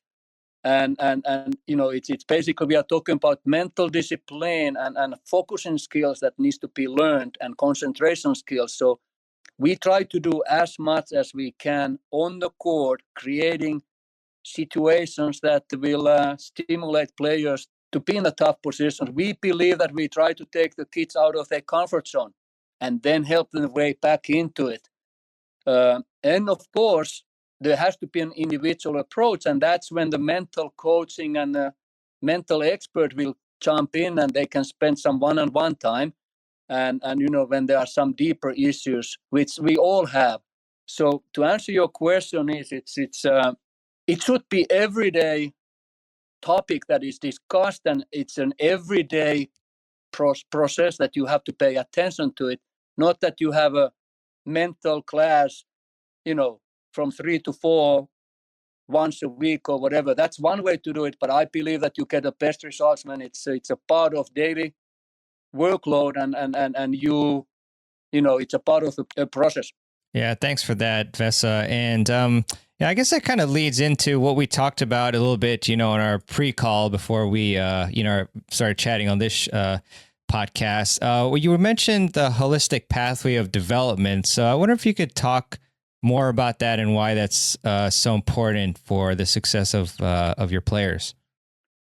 No, that's my favorite topic at the moment. I know that holistic approach is kind of the in word at the moment, but I would like to give a little bit background. When we started it, and we were all about high performance. We were all about winning, and we did a lot of winning, and we did well.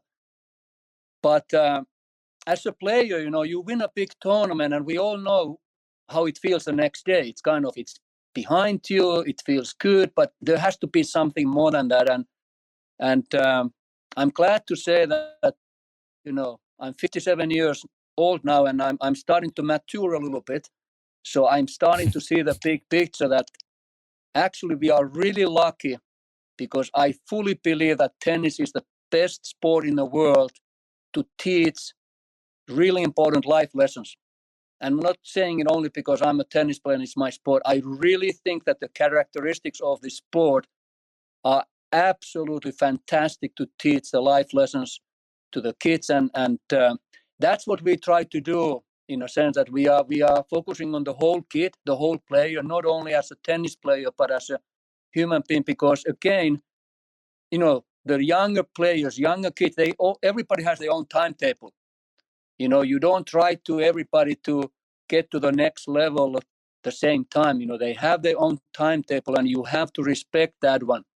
So, it's really important that we look at it that what is the best for the kid as a person and not only as a tennis player. And I'm totally convinced, and I'm lucky because I have data from the last 22 years here at JTCC that when we can achieve to get a player a really healthy perspective, not only about the sports, but about life, I'm convinced that those players actually handle the pressure much better.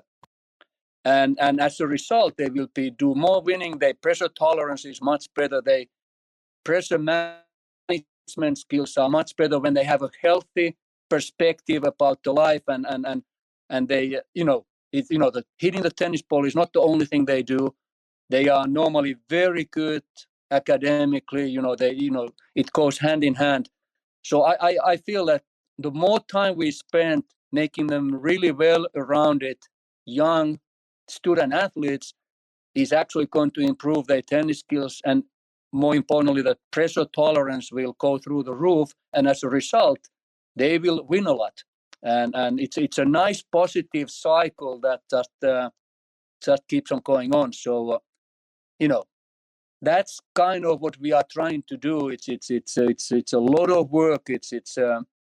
But it's fun because you know that you are doing something really important other than just making them to hit some great forehands or backhands. So there's an old cliche, when people ask coaches, how the kids are doing, and you answer that, hey, ask me in 20 years. But it's really true. And I am really big on so-called teacher's mentality with our coaches. I do not want to hire anybody who doesn't have a teacher's mentality. That means that you think like a teacher and you teach like a teacher, and it's a very unique mentality and mindset which is difficult to live with on daily basis. But that is really important to us. Brilliant stuff, Vesa. So yeah, a couple follow-ups on that. First off, I'm curious how or what signs are there for you to determine whether like a prospective coach actually has the the skills that you're looking for to be able to teach the students how you would like.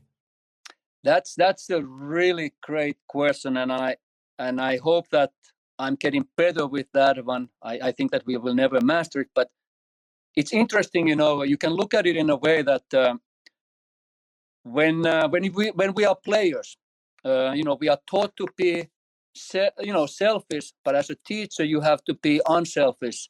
When you are a player, you are taught to be kind of arrogant. When you are a teacher, you have to be humble. When you are an athlete or player, you are taught to be, coached to be, kind of you are a taker. And when you are a teacher, you have to be a giver.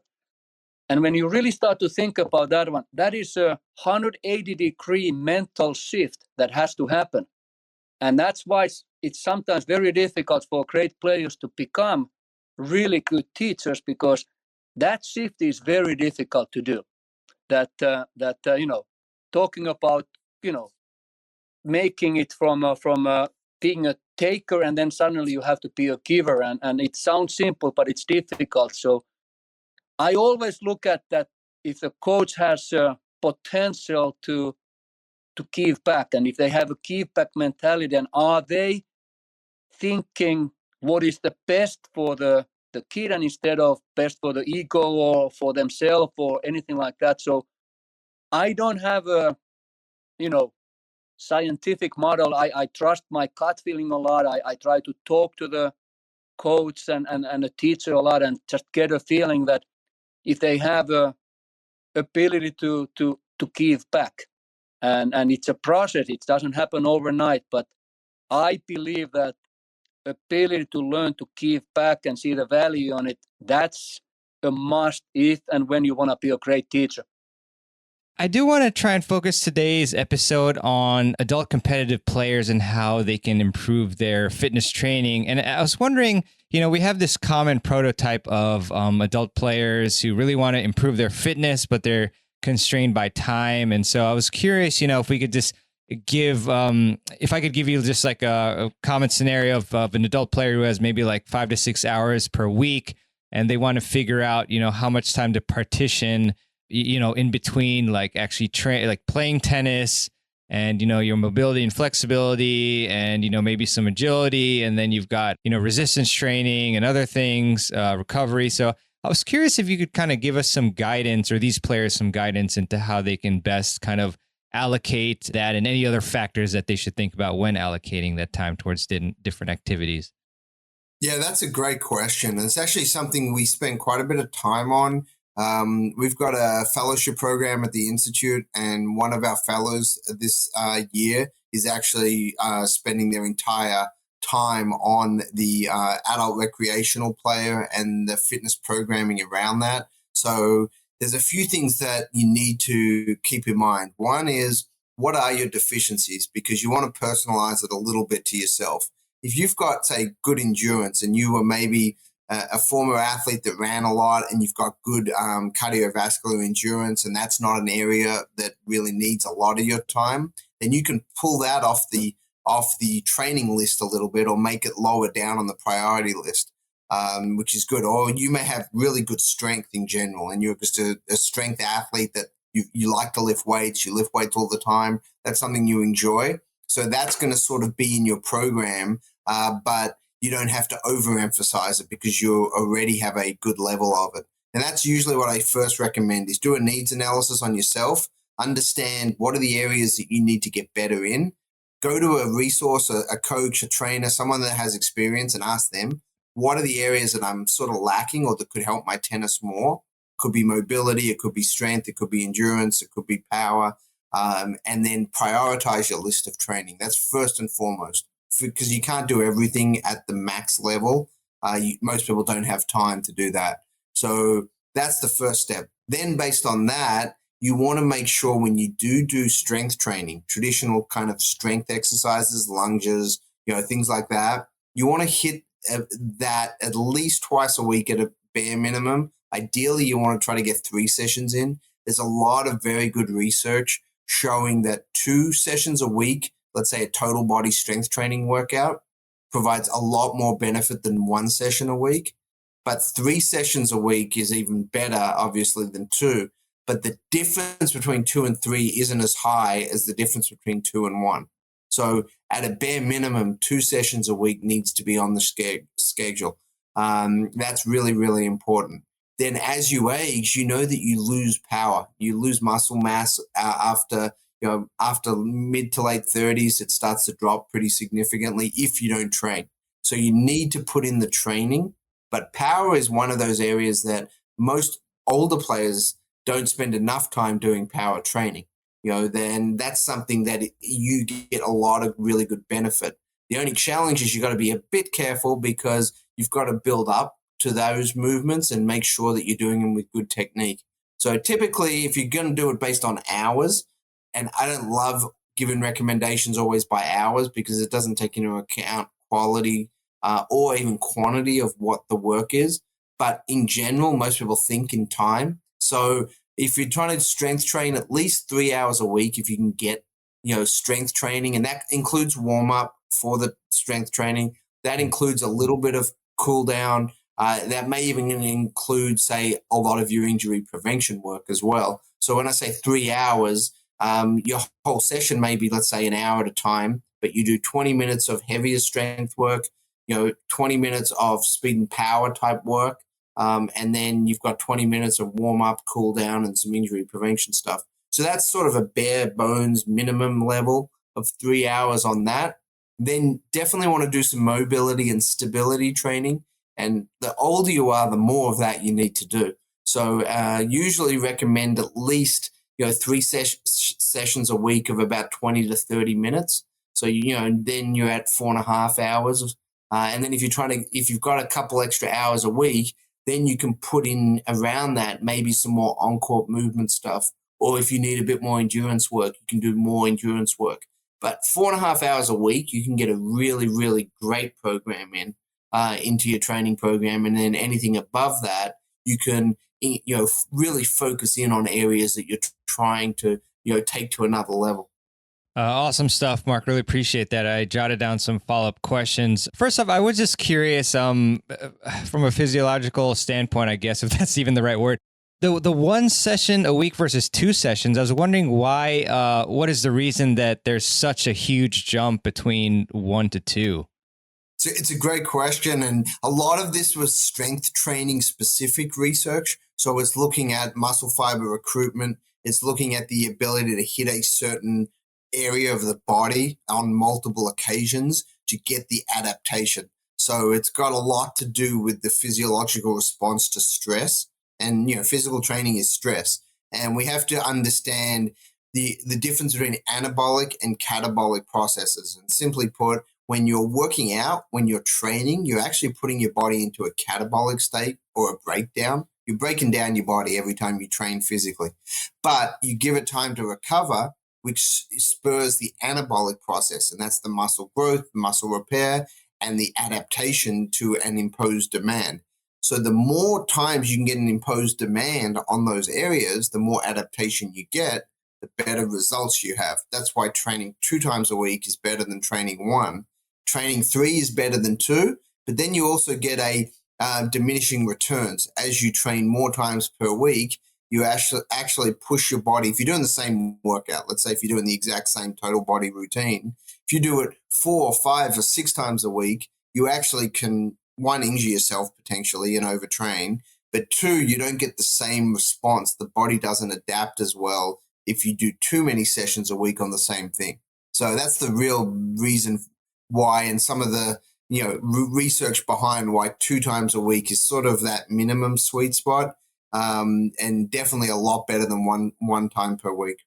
Thanks, Mark. And is there any advantage besides, time constraints to doing a full body workout versus breaking it out into certain body areas or parts? Yeah, so no, there's a lot of ways you can split up programs. And, with the athletes I work with, we change the routines based on their time abilities, their areas of focus, the needs analysis. So the most common is a total body workout because a lot of it is time. People want to go in and get a full session done at once.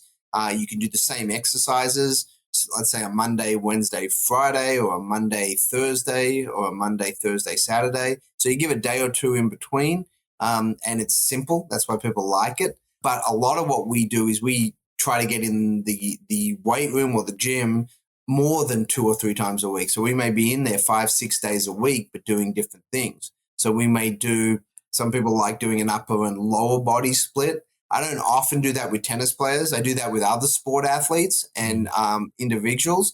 But with tennis, because it's so important to hit the lower body so frequently because it's a movement sport, we usually have a lower body emphasis on every workout with an upper body component. But then sometimes you can do a front and back side of the body split as well. That's a relatively common way of doing it for certain sports. Again, not so much on tennis because we need to do a lot of posterior chain work, back side of the body work. So doing front side of the body and back side of the body is a traditional bodybuilding split model, which I don't personally utilize very much for athletes, but it's something that you may hear about. The other areas that I do split it, how we do it a lot is we actually have a power focused day, meaning that a lot of what we work on that day is power focused. So, lighter weight, more explosive movements. Then we have a heavier strength day where we actually go heavier, less reps, heavier weight, and that's a focus. And then we have another day where for most athletes, we'll do a tennis-specific endurance circuit. This is looking at more endurance work, but with a strength component. So can you do, say, 20 lunges with light weight in different directions without fatiguing? That builds up a little leg endurance work. So that's usually how we set up our weeks. It's an undulated, periodized model. And the reason we do it is we can increase and decrease the volume and intensity if an athlete has a tournament that week or if they don't. Because a lot of the athletes that we work with may play 15 to 25 tournaments a year, some even a bit higher than that. And we need to continue building throughout the year. So we'll do weeks where it'll be very heavy on the volume and the intensity. And then there'll be weeks where our volume will be a lot less.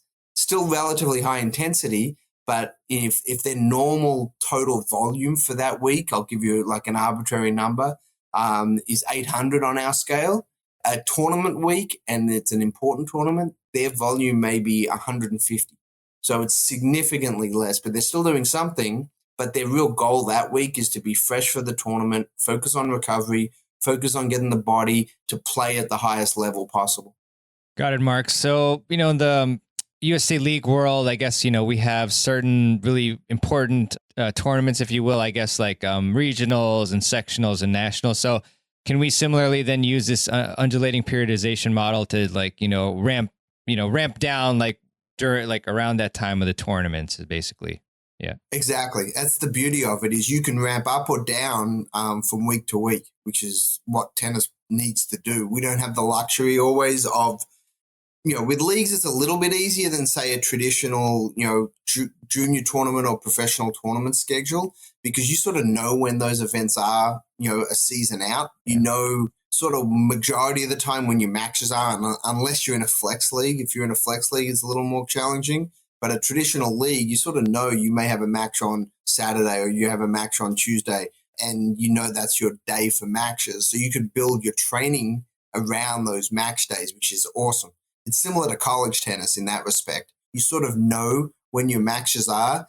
You sort of know the teams that you're playing. And if you know your level and you've played in a certain league for a few years, you sort of know which teams are better, which teams aren't as good most of the time. So you can actually even prioritize. And this is what we do with our college teams that we work with.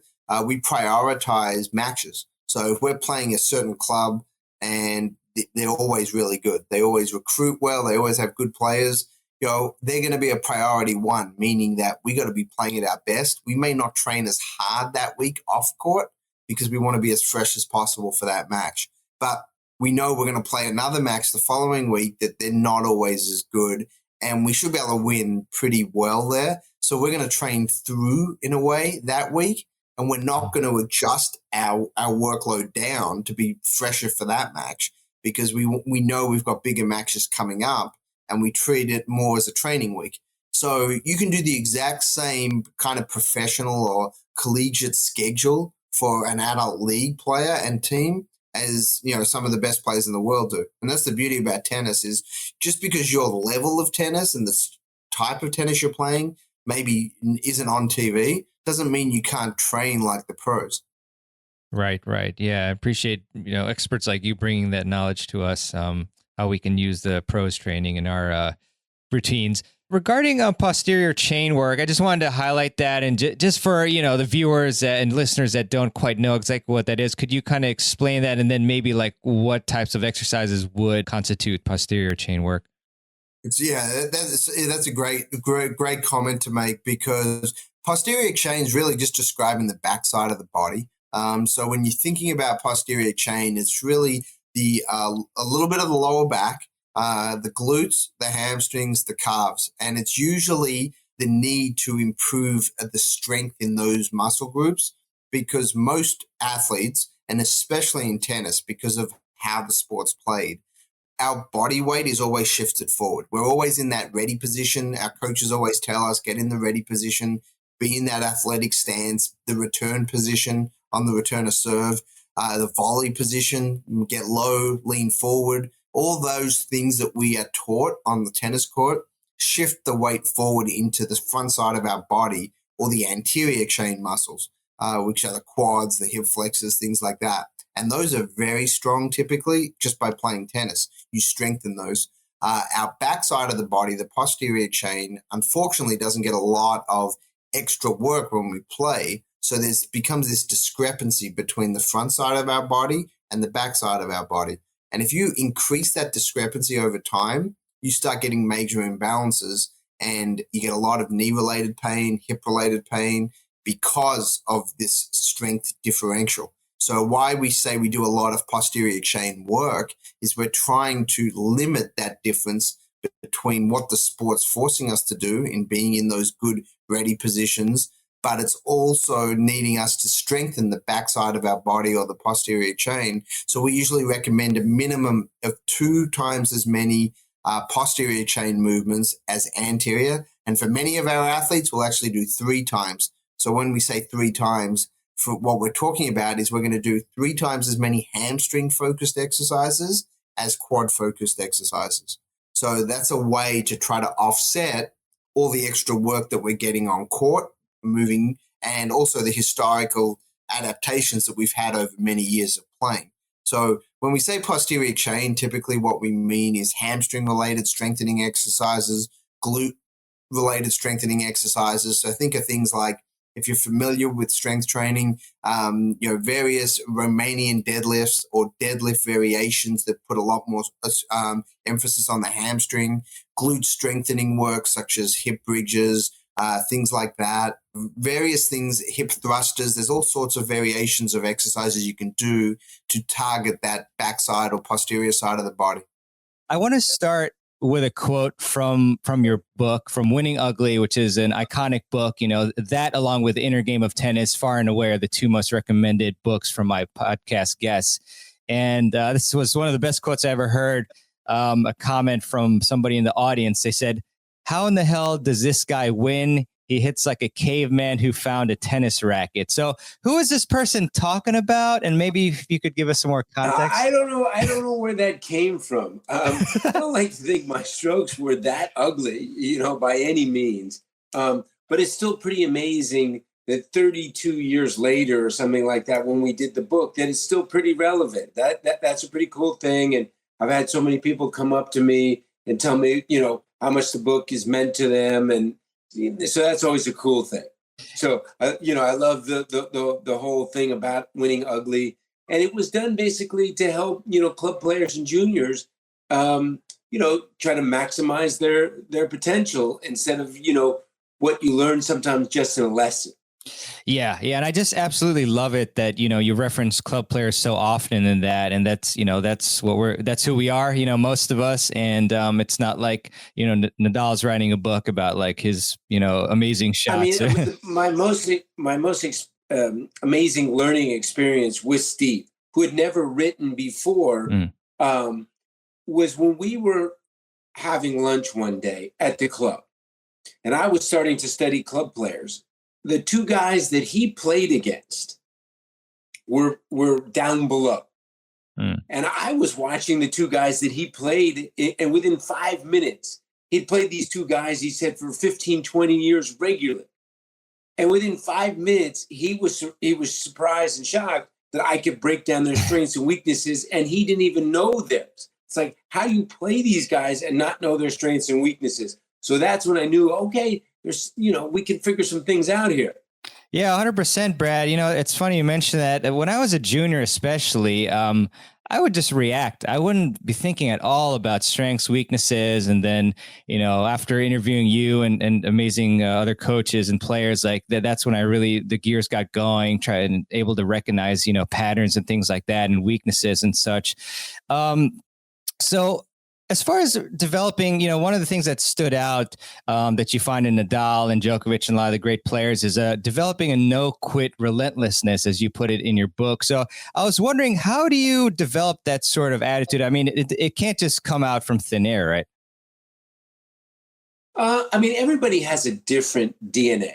But obviously, the greatest, fortitude for tennis is your ability to compete, your ability to make clear decisions when things are at the highest stakes. Sometimes, like, you see greatness when the match is 5-all in the third. They're not panicking. They're making good decisions. They're thinking about what they're doing. They're actually, more level-headed about what's happening. Things aren't going fast for them. And a lot of times for a lot of players, things are speeding up. Sometimes your decision-making is affected by the score. Yeah. Yeah, no, 100%, Brad. And, I was binge watching or binge listening to your, podcast that you had with your son, which was really cool. A lot of great info in there.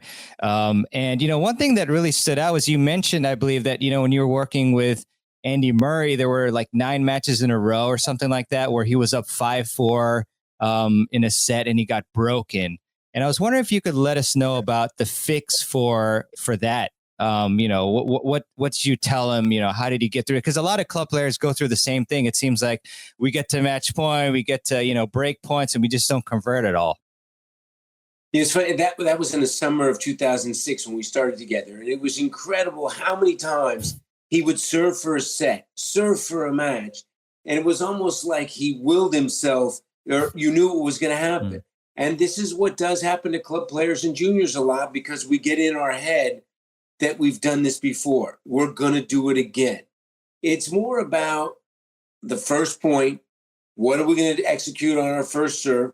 At that point, Andy, wasn't obviously the player that he became. And there was some, we would talk about a lot of times, that first point, or what you can do, play to your strengths, focus on your opponent's weakness. Sometimes it's, it's finding that balance for a club player and being too aggressive, or, hoping that your opponent is just going to miss. So that is the balance between club players and pros. But I also feel like I used to always tell myself if I was serving 4-5-4, I was, 4-5 down. It's funny, when I tried that with Andre, he said, that stupid trick don't work on me. I know I'm 5-4 up. You tell yourself you're down. But believe it or not, a lot of players do play better when they're down, or they think they're up against it. But I call most importantly, at least for club players, is making good decisions. What's the strength of your game? What's the weakness of your game? And try to win with the strength of your game. If something's been working, keep doing it. Yeah, for sure. And it really is, very commendable how you're able to convince yourself about, being down. And I know you have an episode with Vince Van Patten, who plays poker, and I love poker. He's a great commentator as well as former player, tennis player. And I feel like poker players, sometimes that's what they do, when they're bluffing, almost convince themselves like that they have a good hand when they don't. But yeah, I mean, how can we actually do that, would you say? I mean, convince ourselves, because that's obviously key. Like if we don't, like your son said, if I tell myself that, but I don't really believe it, then it doesn't work. Well, the most important thing is if we don't serve it out, it's not letting it magnify into umpteen. See, that's also greatness. What, sometimes people ask me, about that. It's like great players don't have these bad runs of losing, umpteen games in a row, opposed to like somebody else that's a middle pro or it's a college pro. That one bad game becomes 3, 5, 7. And the big thing is, if we don't close it out, is how to hit that quick reset button. How not to, because most people in the club, if they have 5-4, 40-15, don't close it out. They lose the set 7-5, or they lose 7-5, 6. They're still thinking about that one shot. So it's learning how to hit that reset button, that refresh button. That like, okay, how did I get to this point where I'm ahead? How can I finish this point? What just happened here? What can I go back to? An unbelievable. Watching Rafa at the U.S. Open. A match that he was unbelievably struggling with against Fanini. Mm-hmm. Most guys have already lost that match, but it's his competitive spirit that probably goes back to all the way that he was a kid, that he keeps fighting. He keeps, trying to figure something out. And he is the ultimate, too, that if he's 5-0 up or 5-0 down, you don't know it. Yeah. He also lost the first round to Ricky Hijita. And then same thing. He doesn't let that affect him, that one set becomes 2 sets, how it becomes more. He just keeps competing. And I do feel like a lot of players, a bad run isn't just 1 game, it's 3 games, it's 5, next thing you know, you were 3-0 up and now you're 6-4, 4-0 down. How do you stop that bad run? But most importantly, get back to what was working. Yeah. And I think a lot of club players and juniors go away from what's working, or one game, sets off these 5 other matches. I did this, or, it's that negative thoughts that all of a sudden start entering your head. It's tougher said than done, but you got to let that go. Focus on the next game. What's working. Yeah, I love that because my question for you was going to ask how to reset, but you talk about like trying to figure out what has been working and go back to that. That's really huge. So another I guess probably a tough question is how do you develop that competitiveness, especially for people who, like you mentioned, Rafa probably developed that from a young age, but how about for club level players who they probably caught the tennis bug late and then now they're all into it. I have friends like this, like. They just started a couple of years ago and they're playing like 6-7 times a week, but they want to become, I guess, more competitive and gritty. So at a later age, especially, how do you think, what techniques or training or exercises can we do to like develop our competitiveness more? It's a good question, but I feel like competing, even when you're practicing, whether or not if you're working in a group or you're doing drills or you're playing a practice set, when you play matches, okay, they count for a reason. But I feel like playing more. If you're playing, one league, it's 2 leagues, it's 3 leagues. But it's keep competing, because the best way to work on your competing at that level is compete, and then also try to add to your game. Okay, if my second serve is a little bit weak, see if I can improve my second serve. What's my one good shot? My forehand. Or my weakness is my backhand. Try to minimize that. It's always something trying to add to your game, which helps. But competing is, something that some people will say, geez, it's a piece of cake in practice. I can't do it in the match. It's vice versa. I can do it. I feel like every time you're out there, it's a good opportunity to compete. But match play is where you learn it. And, you got to keep doing it more if you can. More is better than less. Yeah, definitely. Just getting in that same environment where you're trying to succeed, which is, a serious match play tournament and whatnot. So kind of switching topics a little bit. When I interviewed James Blake, he mentioned that before every match, he would visualize like specific points and like how he would play them and such. And he said that helped him a lot. I was curious, like what your approach is, regarding that. Would you do that type of visualization and, any other sorts of like pre-match preparation that you might think would be helpful for club level players? It's funny is like when I was a kid and when I played, I call it back in the Stone Ages, I mean, obviously we didn't have the computer and we didn't have going to YouTube and visualize, I would always just, heck, we didn't have a phone, I mean, I would make some notes, sometimes look at some notes of things that maybe I've written about, especially when I started doing a lot more in college in my early pro career when I was traveling by myself. When I would watch players play, a lot of times I would always make notes about players' strengths and weaknesses. And then sometimes that, you're playing somebody, you take a look at such and such got a great wide serve, backhand maybe breaks down. Try to just kind of look up, I always would think more about my opponent's strengths and weaknesses and what I would try to, maneuver to make them happen for me. So I always thought, but I was most surprised when I was in college that how many players that I played with in college would worry so much about the result, almost panic about the result before it would happen. And I was always be like, are you fucking kidding? Why are you so worried about, losing? Or if I lose today, they would always enter. And it's like, no, just focus on what you need to do to be successful, what you're trying to do. I never think about losing. I never would tell myself if I do X, Y, and Z, it would guarantee I would win either. But I certainly wouldn't want to think about that fear of losing. It ultimately can happen. But I think worrying about it, and I was surprised how many players worried about that. And actually probably made me better because I actually didn't worry about it, didn't panic about it. Maybe I didn't feel good about it playing Lendl, but if you feel like, okay, you know what, I've worked hard, I've practiced hard. It's no guarantee I'm going to win, but I'm going to think about the positive. I'm going to think about it, I'm going to sort of wide to his forehand. I'm going to attack his backhand.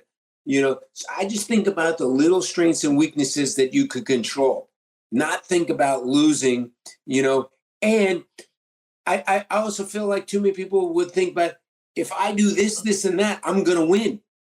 I deserve to win. A lot of people, I deserve to win. Why do you deserve to win? Well, doesn't your opponent deserve to win as well? So I think these things that you can control, and I do think, another thing I call is really important, all levels, short-term memory loss. Yeah. Let it go. And don't let, when you've blown up a match, that next time that's all you think about, that because you blew one match doesn't mean you're going to blow 5 or 6. I always feel like if you got into the winning position, you're doing something right. Yeah, let's get into obsession. Before this call, or before the recording rather, we were talking about, that there seems to be kind of even a negative connotation about being obsessed and some misconceptions about it. So you want to start off by talking about that? Yeah, I think sometimes when we love something so much, we can start to feel self-conscious about it. Sometimes people knowingly or unknowingly can make us feel guilty about it, like, oh, get a life. You ever heard that? Like, I'm going to go do this. I'm going to do that. Oh, go get a life. That's all you think about. That's all you do, but when you really look at people who have just a lifelong passion for something, they're obsessed with it, and they get so much rewards out of it, so much enjoyment. They learn a lot about themselves. They're always challenging themselves, trying to get themselves to the next level. And I think it's a great thing. And really what comes to mind when I think about obsession, maybe the most obsessed person I can think of, besides Rafa Nadal, that's another one that's popped in my head, is Tom Brady. The guy is now 45 years old. I actually look at the way he plays, and I'm thinking the last couple of years, the guy's actually getting better, not getting older and worse. He's somehow, to me, looks like he moves faster than he did when he was younger. His arm looks just as strong, and he's able to, perform under extreme pressure. In the game 1 of this year, he ran a 2-minute drill to lead his team to victory. So, and he's a guy that will watch film all the time. Like, how many football games has he been involved in? And he's still watching film on football. And it's that type of mindset that no matter what you do and what type of level you're at is going to always keep your mind challenged and keep you engaged. And I think that's what's most important, even more than the actual results of winning and losing. Yeah, 100%, Peter. I mean, I think about the times where I accomplished, the biggest goals that I've had, whether that's, any of the stuff that I do for Tennis Files, or if it's like, like sectionals or, a tournament. And like, it's, I've been obsessed at those moments. I've just been fully engaged and like just trying to study as much as I can and preparing as much as I can. And, that's really kind of the key to success that I've found. Obviously there's certain people that, maybe you have to dial a bit back at some points, but I think for the most part, and definitely for me, I think the obsession route has been key to my development in both my career and tennis as well. So, what are some steps to becoming obsessed? Like, what sorts of things do we want to do? Because that seems like, again, it's like a key trait to those who are successful. Well, I think you just leave no stone unturned, and you just embrace the idea of being obsessed, and you don't feel guilty about it, and you don't ever wonder or worry if you're doing too much. I mean, I'm obviously physically you can do too much if you feel like, well, I keep working out, I'm getting hurt all the time. I'm not talking about that, but I even want to use you as an example in this. Is our TennisCon coaches, the people who are presenters and coaches at TennisCon, they are for the most part obsessed with what they do. I'm always looking on Instagram and seeing you interviewing somebody else where you have the tennis summit. Well, all throughout the year, you're interviewing all these really great coaches. You took it a challenge a couple of years ago to get in better shape. I made a joke to you today. I sent a text. I said, I don't like your video you sent in this year because you look younger and fitter and have more hair than last year. So Right. so it's that really is so important. I think is the idea of always keeping that hunger, never feeling satisfied, but not in a frustrated way. Like always going, what is next? I can't wait to see what's next. What can I do? What else can I learn? And the idea of, to me, I've seen it all. I've heard it all in tennis. What else are you going to tell me that I already know? That to me is a limited mindset. And a lot of people who think that way, from what I've noticed, they get to a certain level and then they plateau, and then they're willing to hear an idea here and there, get kind of engaged here and there, but then something usually is a roadblock to where they either just stop learning or stop going to the practice court, or they're trying a new idea to implement in their game. They try it for a little bit. Oh, that's not going to work for me. And those are the people that stay stuck.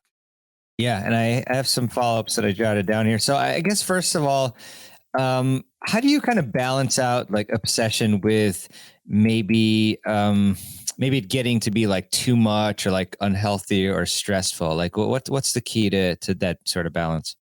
Well, another guy that I want to talk about is Milan, who is with 10 Fit Men. Mm-hmm. And he has now worked out for close to 1,000 days. You can look at his Instagram. I think he's up to like day 982 in a row or something like that. So not only is he working out, but the time it takes to then make sure making a video, editing the video, posting it, that's another set of obsession, dedication, persistence, consistency. And he talked about that, he used to play on the tour a bit. He has been a practice partner to Djokovic. I've seen him hitting with one of the Bryan brothers. He's a very high-level player. And right now, he's not on the tour. He's coaching.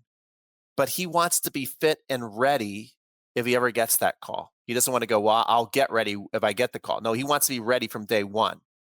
But he says the biggest reason that he does it is not for the likes on Instagram. It's not even to get the call. It's that inner drive. It's that idea that I'm proud of myself, that I've done it again, that I showed up again. And he said that, he doesn't know when the streak is going to end. He wants the streak to just keep going. Because I asked him, when is the streak going to end? He says, I just want to keep going and going. And that, to me, really crystallizes what being obsessed and being dedicated and just enjoying the process. And here's another thing about enjoying the process. Enjoying the process doesn't mean that you're always in love or happy about what you're doing, because he said that most days, which is incredible if you think about a guy who's gone 982 days in a row, he goes, most days I don't want to do the workout. That shocked me. He's like, most days I don't feel like doing it. And if you've ever seen the guy, he's certainly fit enough to where he could skip a day, a week, a month and still look ripped. But he said, but once I start and I get in it, I just get so happy that I'm doing it, almost to the point where it like brings tears of joy, he said. And when he's done, the high that he has, and he says and that was his message to everybody. He's like, when you do something, even if it's something you don't want to do, but when you do it, after you're done, you never regret that you actually did it. Yeah, I love that. And you made me think about David Goggins, who you might have heard of. He has this book called Can't Hurt Me. And I see him, he's on Instagram, and he has like the most hilarious, stories and videos, but, not safe for work. It could be some of those, but yeah, he does things that he hates. Like he actually hates running. And that's like his primary exercise that he does every day for like so many miles. And he's ran like ultra marathons, things like that. And he also will do other things that he hates too, like diving in water, like, cause he's always hated swimming, but he did it, as part of being like the Navy Buds program. And yeah, I think it's just kind of training your mind as well, because a lot of times the mind controls us, and we just do things habitually, like automatically, and we seek comfort. But he does those sorts of things that he hates so that he can retain control of himself. And so I just draw some parallels with Milan here, where he says that he hates working out, but he's doing it just to show himself that he has that mental toughness to do things that he necessarily doesn't want to do, or that he's fighting the creature comfort sort of thing. A lot of times when we fight through it, like Milan has that great feeling of accomplishment. So that's really like a big thing.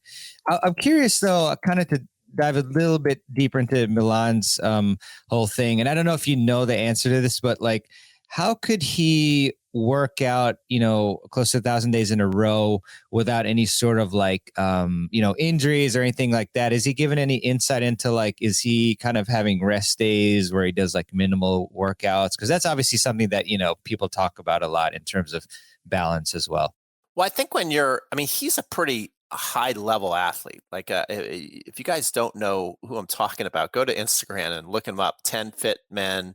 Milan, You'll see him. He's got like a beard and he's ripped. And from what I can understand is I don't think he takes too many easy days. He doesn't take too many short days. But again, I think what allows him to do this, of course, he is younger. I mean, you're still pretty young, but not everybody can work out as much as Milan. I'm not saying, I'm using him as an example as mental toughness, but he's in an age where he can do it, and he leaves no stone unturned. Like, it's not like every single workout, all he does is just like jump up and down, do 100 kangaroo jumps and kill his body. He also does, does everything. He's very, very flexible. Yeah. He's very explosive. He takes care of his entire body. And he eats right. So when you get in the habit of doing all the right things besides just doing a hard workout, you can work out every day. His body's gotten used to it. His body is kind of past the soreness. Not to say that he never gets up and feels sore or there's nagging things. I'm sure he has that. But also, high-level athletes can tell the difference between pain that's a soreness and pain that is an illness, an injury. I meant to say that, like, well, if I keep doing this, then, I'm not going to be able to play anymore. So I think he knows that. And thank goodness he hasn't run into an actual injury that I know of. Yeah. Good stuff. So more an obsession. I mean, and this, this happens with me all the time. Like a lot of people, like, how do you deal with the laziness factor? Because like, you can have an obsession, or maybe you develop one, for a little bit, but then there's all these like roadblocks, and like, obviously, like we talked about earlier, like, your mind wants you to do things that are comfortable. So let's say, you're obsessed with like improving your serve, but then, maybe you try a new technique and then it doesn't pan out. And then like your favorite TV shows like on, and you just want to watch that instead of train. Like, how do you kind of battle with that conflict? Well, another great presenter that's been part of TennisCon, been a part of the Tennis Summit, and we've both been so lucky to have him multiple times, is Rick Macy. And so when I hear you say that, I think it's about drinking your own Kool-Aid. Like Rick Macy has come up with all these lines. Persistence is undefeated, a run for every ball. And he's always positive.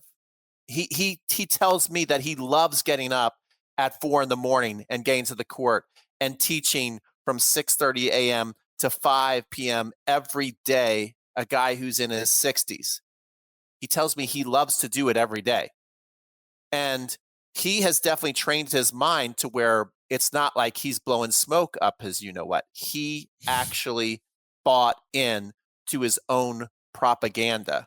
So, I mean, I don't know if you can call it propaganda or not, but what I'm saying is he's come up with all these mantras that he believes in, that he also lives. And I think that is important, because if you have this where you're like, you have these beliefs and then you just really keep reminding yourself and reminding everybody about these beliefs, you can then deal with adversity. It's not like he says that, there's no adversity in what he does and that it's not hard what he does, but he's grateful for being able to do it every day, and he doesn't take it for granted. And I think that that's another thing. It's really easy as a tennis player, because it is a tough sport, to start to have a pity party going, oh, well, I'm trying really hard, but, I'm still stuck at the same level. I've been trying to change my serve, but it's still the same.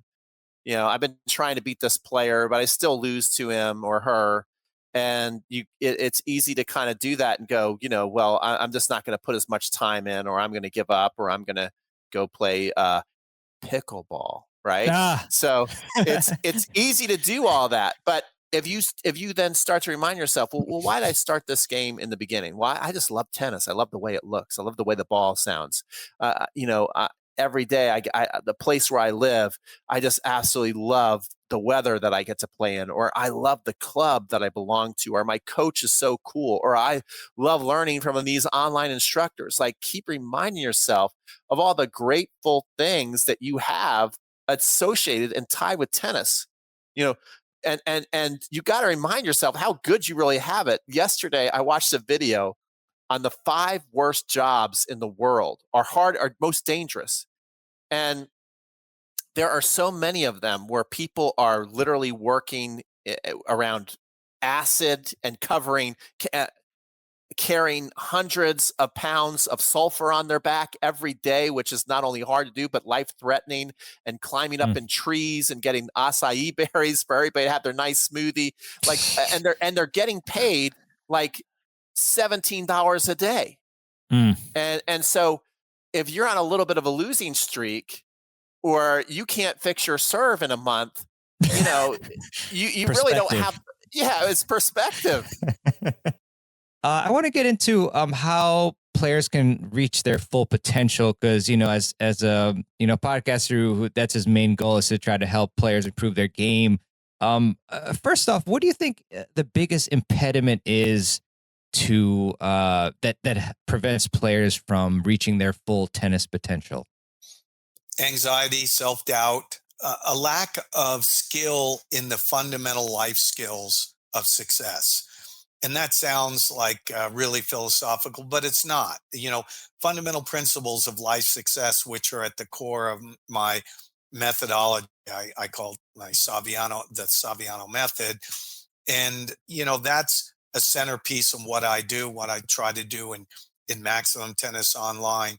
And, there are certain things that are irrefutable, like the ability to deal with and rise above adversity, having, a work ethic, a perseverance, a willingness to have courage, which, as I said earlier, alluding to Nick Bollettieri, one of his great traits was that he wasn't afraid to be vulnerable. When I say vulnerable, if you want to be great at anything, you have to be willing to push yourself to your limits and to expand on your current limits. It's very important. And, in doing so, if you're not making mistakes, at some point, you're not really pushing yourself hard enough. And so being willing to be vulnerable so that you could be courageous in striving and reaching for your ultimate goals, whether it's on the tennis court or off the tennis court.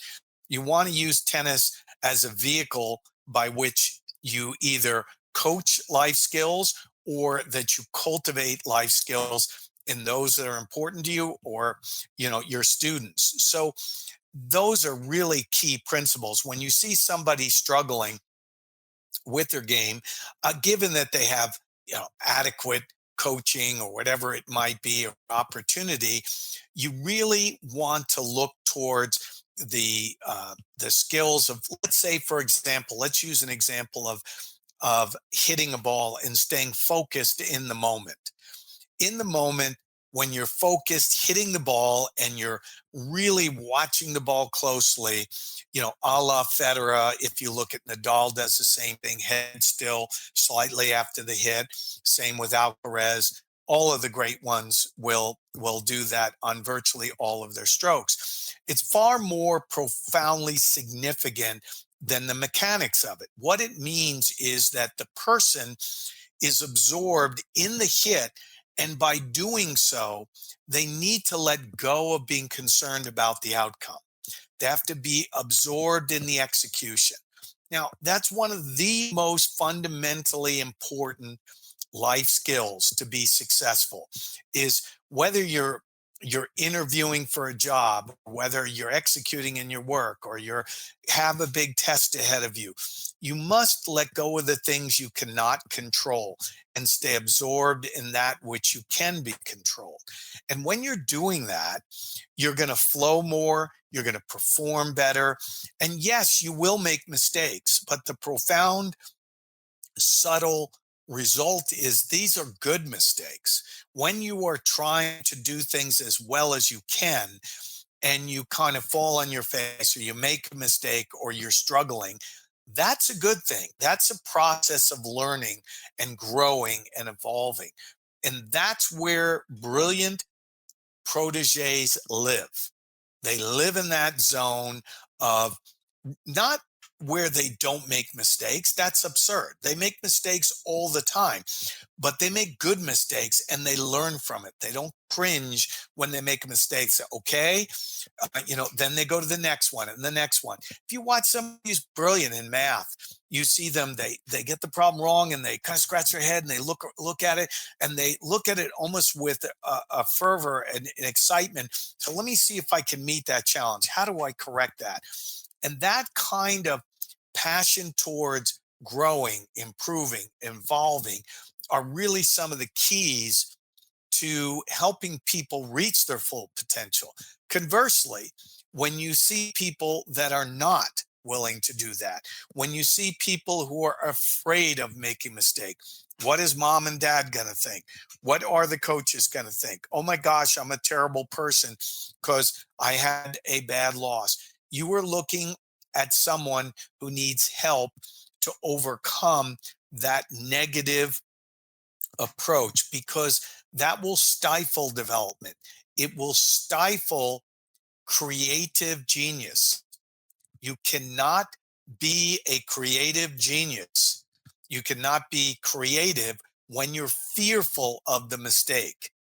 An artist can't be creative when he's saying, oh, what if I make a mistake? Well, it's the same thing in athletics. It's the same thing in tennis. You've got to let it go. Now, obviously, there are a multitude of things that you can do from a pure developmental standpoint to enhance your skills. But if you're not cultivating those life skills of success, then you're going to put real limitations on yourself. Yeah, very well put, Nick. And yeah, you made me think of my very first college tennis match, which I had a big lead effectively and blew it. And my coach told me to focus on the process, not the results. And, and that takes you very far in all aspects of life. But I guess, how do people who, because I guess, even the words themselves, like when you think of like failure and mistakes, like it has a negative connotation. So I guess, naturally the player person, when they lose, like they'll feel bad about the situation. How do those people who are used to it produce, when they have a negative result, their results get even worse and their mindset, like how do you make the transformation to what you described in the first instance? Well, it's a process like anything else. And very often when you work with a player and you get them at 12, 13, 14 or older, or you get an adult, a world-class professional, it took a lot of years and a lot of time and effort for them to get where they are. Obviously, everyone's got positive redeeming characteristics, but we find with almost everyone we work with, there are some negatives. There are some less than optimal mindsets. So you have to take the time to explain it consciously, where the person intellectually grasps what you're trying to do, and then you create systems and processes for them to work through. But one of the most important things, in my opinion, in the field of psychology is that when you see somebody out on a court and you see that they're negative, let's say they missing a serve, say, gosh, I always miss that shot or whatever. Yes, you can tell them, oh, be positive. It really doesn't help you when you get down on yourself. But for me, you have to really understand and explain why this profoundly limits them. You must elevate the understanding level of that individual. And one of the most important ways is to take it out of the context of tennis and use an example in life where it would be obvious to them. They're often not as sensitive about, oh, I just double faulted, in the match 5 times and it cost me the match. Well, obviously they're very sensitive about their serve and all of this stuff. But, talking to them about a self-fulfilling prophecy where from a negative perspective, meaning, I always double fault in big matches. Somebody's always saying that, and they go out, it becomes self-fulfilling prophecy. And so they're prophesizing on what's going to happen, which in this case is a negative. And when you explain the damaging effects, not only in a tennis match, but in life, and that's really important that you see this adversely affects you in life. And you know what else? It will adversely affect your loved ones around you that are important to you in a negative way. Now you've made it into something that's more than, oh, let's just be positive when I make a mistake on the backhand. Because one of the important things about coaching and helping people learn is they are going to do and work on what is meaningful and important to them. And it's fine for a coach to go out and say, or a mentor, teacher, whatever, oh, this is really important. And they're expressing how important it is to them. The goal is to take that player and make it really important to them to want to change it because they see the significance. That's when you get buy-in and somebody is going to put the time and effort to legitimately make the changes and adjustments in the way they behave for the long term. Got it, Nick. So I was trying to maybe create another example, like maybe you as a coach see that the player really needs to work on their serve and they maybe brush it off, and then it's kind of your job to explain to them like, well, if you work on your serve, then you're going to be able to enjoy tennis more and get the results that you want to get. Like, I know there's probably a better example out there, but I mean, is that it's just you're holistically trying to explain like why improving a particular aspect of their game will give them what they truly want? Well, yes. For example, I would try to put in a positive way and explain to them how it can profoundly help them on their journey. And that I'd also use an example if you have an overall goal that you want to achieve, let's say collegiate tennis, or if you're in the seniors, like I have a younger brother who's in the 60s, and he's either number 1 or 2 in the United States. He helped win the world championship for the United States. So he's a very good player. It would be applicable to him. Recently we were talking about his serve and wanting to make an improvement on it, and those kind of things. So that was important to him. You want to let them understand that if they have a long-term goal, like I said, say, great to be in a Division I school, you explain to them how by tackling this head on, it's going to help them achieve their goals. So you paint a positive vision of what is possible, and you avoid painting a negative picture like, oh, your serve is really going to cost you the ability to get into college. No, you flip it and you say, you know what? You have the potential to really improve your serve a lot. And when you do, you're going to find you'll hold serve easier. The game's going to be more enjoyable. You're going to be able to have a lot more wins. And that's going to help you in your goal to become a D1 college player. So you try to turn it around, create a real positive. And it's not, what's the word? You don't want to be Pollyanna. It's not, everything's just great. No, it's going to be hard work. Yeah, it's going to be frustrating. Yeah, you got to push yourself. But in the end, it will be worth it, that kind of situation. So, Nick, in terms of systems and processes being a very important part of, improving the player once you've identified any issues, let's take the example of, let's say the individual you're seeing is exhibiting a lot of negative self-talk. What's a simple system that you have either employed with a student that you've seen has this issue, or that you would suggest? Because I do see that a lot with adult players having the negative self-talk. Well, as I was saying earlier, first explaining why it has such a profoundly negative impact and how it is adversely affecting them to accomplish what they want to accomplish. And also, as I said earlier, if they're adults and they have children or something along those lines, letting them know that this profoundly affects their children as well. Because if they're doing it here, they're doing it with their kids, whether they know it consciously, subconsciously, certainly inadvertently, but we don't want to pass something like that on. So I'm all about constant growth.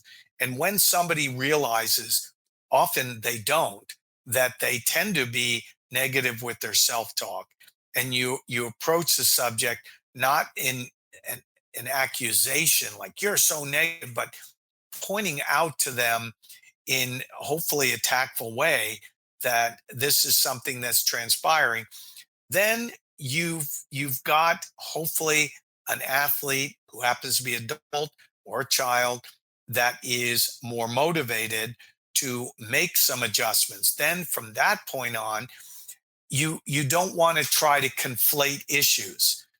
For example, just because someone gets mad doesn't mean that's negative self-talk. So somebody could slap themselves on the side and say, come on, move your feet, something along those lines. Well, if somebody is kind of yelling and is animated and they're negative, you're not going to turn them into Mr. Stoic. And that may not be their on-court personality. And you want to work with that on-court personality. But if you can get them to use that energy in a more positive way, come on, get up after your serve, let's go. These kind of things, or, run for every ball. That's it. Move your feet. Then you give them something tangible to adjust to. And then also there are many common things that, psychologists will tell you, whatever. When you miss a point, try to take a deep breath, walk around, try to flush the negative thoughts away, and then replace it with a more positive, upbeat kind of response. Use when you're releasing energy, you can look up at the sky or be broad in your visual. And then when you start gathering your breathing and getting your focus together, you look down at the strings and go towards whatever procedure you want to do. If it was a serve, telling yourself tactically where you're going to serve. You can also go to the line and tell yourself, okay, I'm going to toss and, turn, really explode up. So you can actually talk yourself into a process of executing. So when I have like partners, or even myself, like when we face like, let's say big kick serves, or even the scenarios that you mentioned where you face an uncomfortable ball up high or down low, I guess there's usually like a couple choices presented. Generally, it's like you back up and you let the ball drop, or you move forward and then try to get it in your strike zone. So like, is there one, particular one that you lean towards, or like, how do you kind of determine like whether to do that? Because sometimes that's confusing as well. You're saying taking a kick serve early versus like hanging back and kind of hitting a heavy ball? Yeah. So yeah, or even like with your shots too, like, you know, like a high forehand, like maybe you back off, or do you like try to meet it, you know, lower or something like that? So yeah, same question. So almost every answer here is going to be, it depends, right? So it depends on the serve coming to me. So if that person has a really good second serve that's fast and they can move it all over the box, they can serve tee and they can serve wide, I'm probably going to hang back, because if I take it early, I've got to react, I've got to switch my grip, and I better hit that return well, or else now I'm in the middle of the court and I'm on defense. That's not where I want to be. If they have a slower serve, I am for sure going to step up and take that early, give it a rip, and look for a second ball to attack, or maybe even follow that in. So again, you take account, what am I good at already? And then you go, what kind of serve am I going against? Maybe you're not someone who likes to take it early, but if their second serve is so slow, that might be the best tactic for that particular match. So a lot of it depends on the serve and kind of what you're feeling on that particular day. So there's kind of a selfish question, Jonathan, but I think it applies to like a decent amount of players as well. So like my forehand grip is like somewhere between like a semi-Western and a Western. And sometimes I have trouble with players, say right-handers, like on the deuce side, and they can hit like pretty good slice serves. So a lot of times I find myself like wanting to do like the buggy whip, you know, like the Nadal forehand type of thing. But it's really, you know, it's tough when it's like low like that. Like, do you have any advice on that? I mean, do we just want to chip that, or like, you know, I don't know, shorten the swing? Like, how do you counter that? That's like really good slice serve. Right. So first of all, there's nothing wrong with chipping. You know, a return and play for me is always an A. And then if you return it with any depth, fine, it's an A+. But if you can chip it in, that's not the end of the world. What I would say is I would always adjust with my positioning. So if me getting stretched wide and low is tough, you better believe before you serve, I'm going to be one step over to my right and maybe one step up. And I'm going to go, hey, serve me tee if you want. You know, most people can't spot it within 6 inches of the line anyway. So I'm going to try to eliminate as many of those opportunities as possible. But the pre-return positioning is huge. I used to feel like based on where you stand, you're like the puppet master, right? You're just telling the opponent where I want you to serve. I'm going to stand over here. Yeah. And now you have to serve tee against me. It's a great feeling when you kind of start telling them what they're going to do. So yeah, take a step over, move through it a little more. But at the end of the day, if you have to start chipping, I did that in college at line 1 at Duke University. That's not the end of the world. Yeah, no, obviously, as we've talked about, you know, great career that you've had and continue to have with coaching now. Yeah, I used to do like the opposite thing in terms of like making the opponent like serve where I wanted to, where I would love it if they had like a really good like kick serve to the backhand, let's say, or a decent one, I guess I would say, like on the deuce side, I would actually like stand, you know, a step or two to the left and like bait them to hit to my forehand. So it's kind of the opposite approach. And I had my partner, you know, do that a few times, and that worked pretty well. So I think it's pretty important, and you change the look as well. And then sometimes it gets into their head, and you know, they start missing things like that. So that's you know, very good. Yeah, no question. I was talking to another coach today on the court, and we were saying like, obviously the if someone was serving great against you, the worst thing you could tell them is go like, hey, what are you doing so well today? Like, what are you thinking about? But another way to do that without actually saying it is just with your positioning. Right. So like just by positioning, I'm already making them use their conscious mind and go, why is he standing there? What does he want me? Oh, he thinks I'm serving well over here. I'm accomplishing the same thing just with my body position before the return, instead of having to be that jerk who goes over and tries to say something like, man, you're playing great today, or whatever it may be. I'm accomplishing the same thing just with my positioning. Yeah, I like that, the parallel there. Yeah, because definitely, I forgot where I read that as you were discussing with the coach, that like sometimes if somebody is like on fire with like their forehand or their serve, then you tell them like, wow, you're not missing your forehand at all. And then like all of a sudden they start missing. It's just, it's classic. Once they engage their conscious mind, it's over. It's done. Yeah, definitely. I don't know. I don't, yeah, like you mentioned, like, I don't really like doing that, but you know, some people do. I'm not advocating for it, but with your return positioning, I guarantee you get them thinking with just where you're standing. And that's a great thing for you as a returner. That is the classy way to do it, you know, just with the positioning instead of saying, there you go. It. Yeah. So I guess, you know, trying to keep things flowy, like let's talk about like return strategy in singles now. What's your general thought process in terms of like, you know, where to hit the return? I mean, you can cover like speed, spin, like depth, like angle, things like that. Like, how do you go about deciding, how to execute that? So on a first serve return, whether it's my lowest ranked, lowest level player I work with or the highest ranked, it's deep middle. And our whole goal is, can we get that return in play as often as possible? I think 80, depending on the level, but around 85% or better is awesome. If you go deep middle, you eliminate the angles from your opponent on that first ball, so you don't have to run as much. And if you actually do get the deep part of that, there's a chance you can get a short ball. So first serve is so simple. It's just always deep middle over and over and over again. And your whole job is to make that server hold with no free points. A lot of times when someone holds against you, you've given them at least one return, if not two, and they only have to win 2 other points the hard way. I want that person winning 4 over and over and over again. The second serve, I'm a big believer in this, and most of the coaches on my podcast have talked about this as well. If it's attackable, you attack it.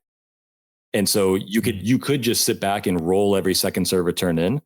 But depending on the quality of that serve, you might want to take it up. And if you're still only making 80, 85%, but you're ripping them deep middle or even maybe slightly off center, now you might be winning, 55, 60% of those second serve return points. So one of them is more neutralizing. The first serve return, you're more neutralizing. Second serve, you're in attack mode. And then in the match, you just have to weigh, is the risk worth the reward? Am I making enough big second serve returns to justify going after it? Because if you're missing too much, now you're back in that problem of giving them free points. So that's where you have to kind of use your own head and evaluate the match as it goes on.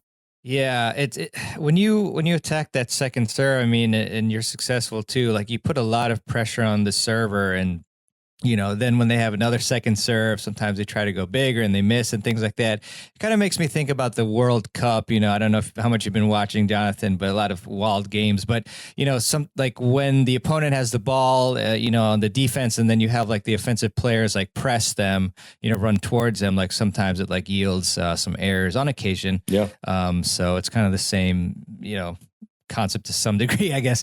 But so in terms of the first serve, I mean, the first serve is so tough. When I play league matches, especially like indoors, like I'm facing some big servers, and it's hard to be consistent with it. So what tips do you have to try to get to that like 80 to 85%, deep down the middle return percentage back, when you're facing tough servers, especially? So the first thing I would say is if I go against a big server, I need to find out what their favorite serves are.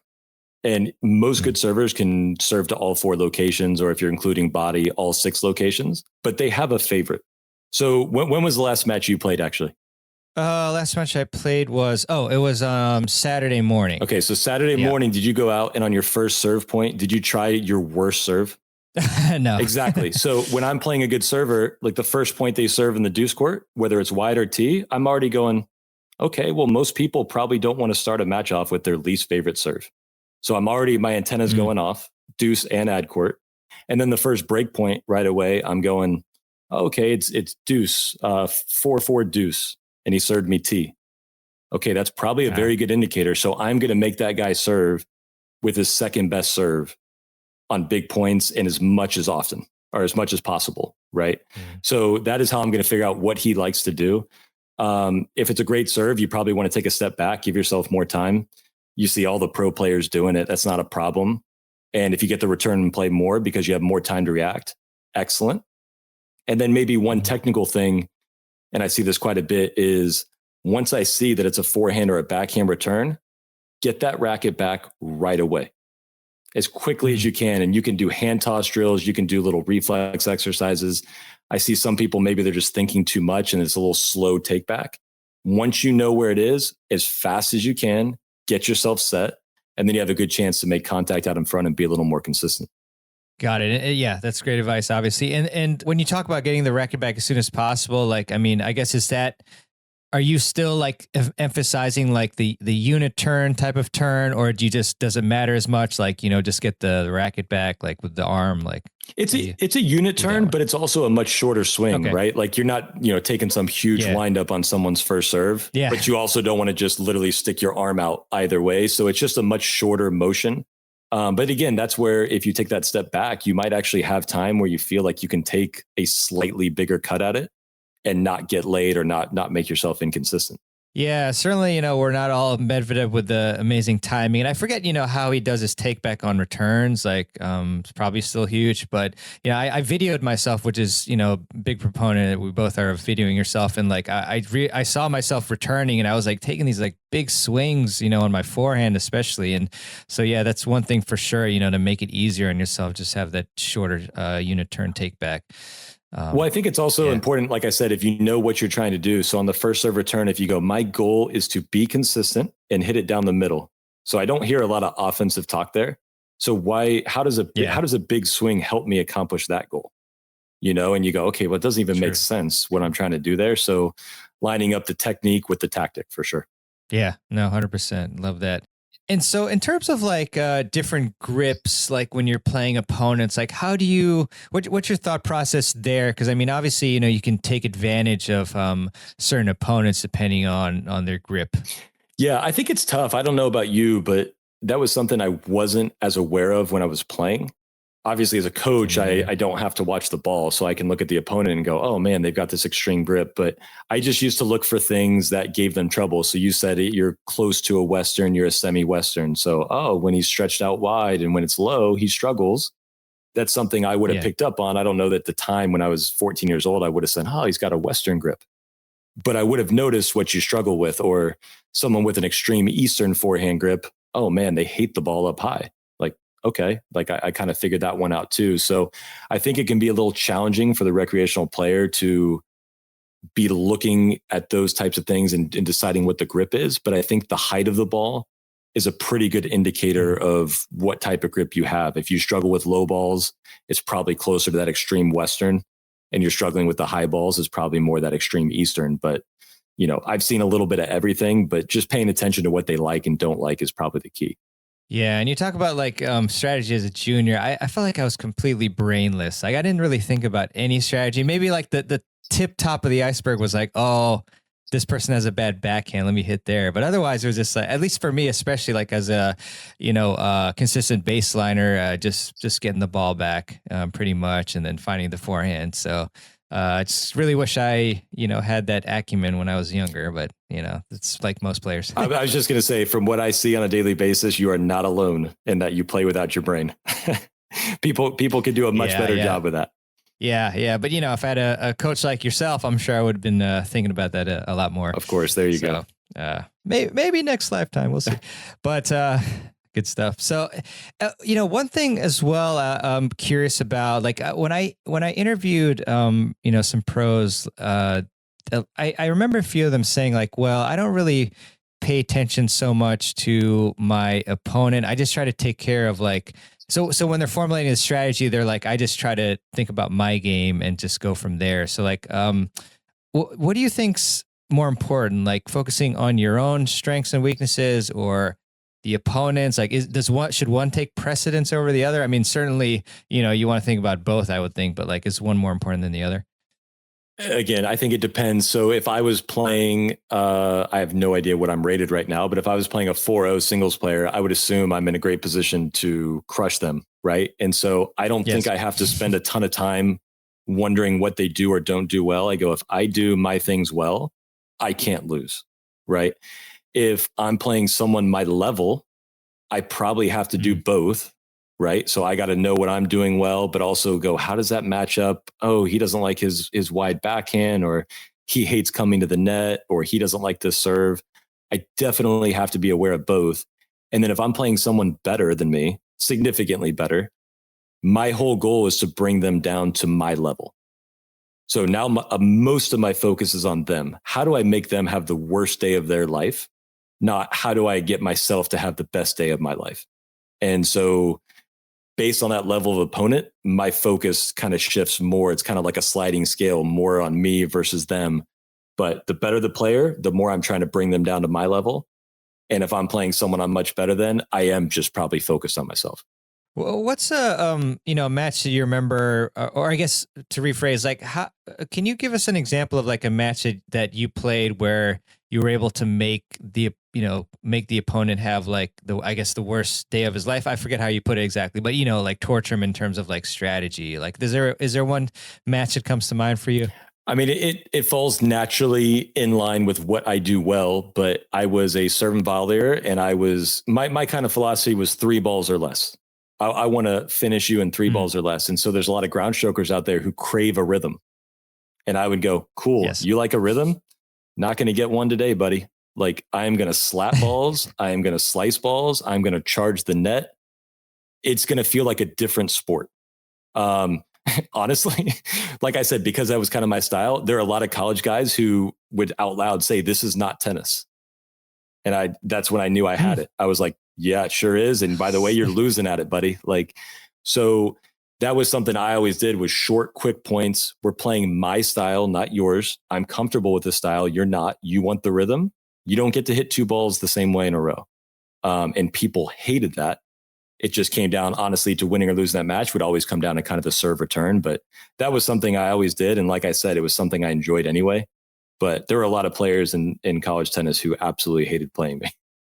All right. I really hope that you enjoyed this episode of the podcast. And once again, just check out the show notes or go to tennisfiles.com/podcasts to find links to the full length versions of each of these 10 episodes that we put out for this very special 300th episode of the Tennis Files podcast. Once again, thank you all for pushing me through. A big part of why I keep going is because I know that you are looking out for this content and benefit from it. So definitely, especially on the weeks where I feel like, I kind of want to break from the show. I just want to chillax, go on a beach or something.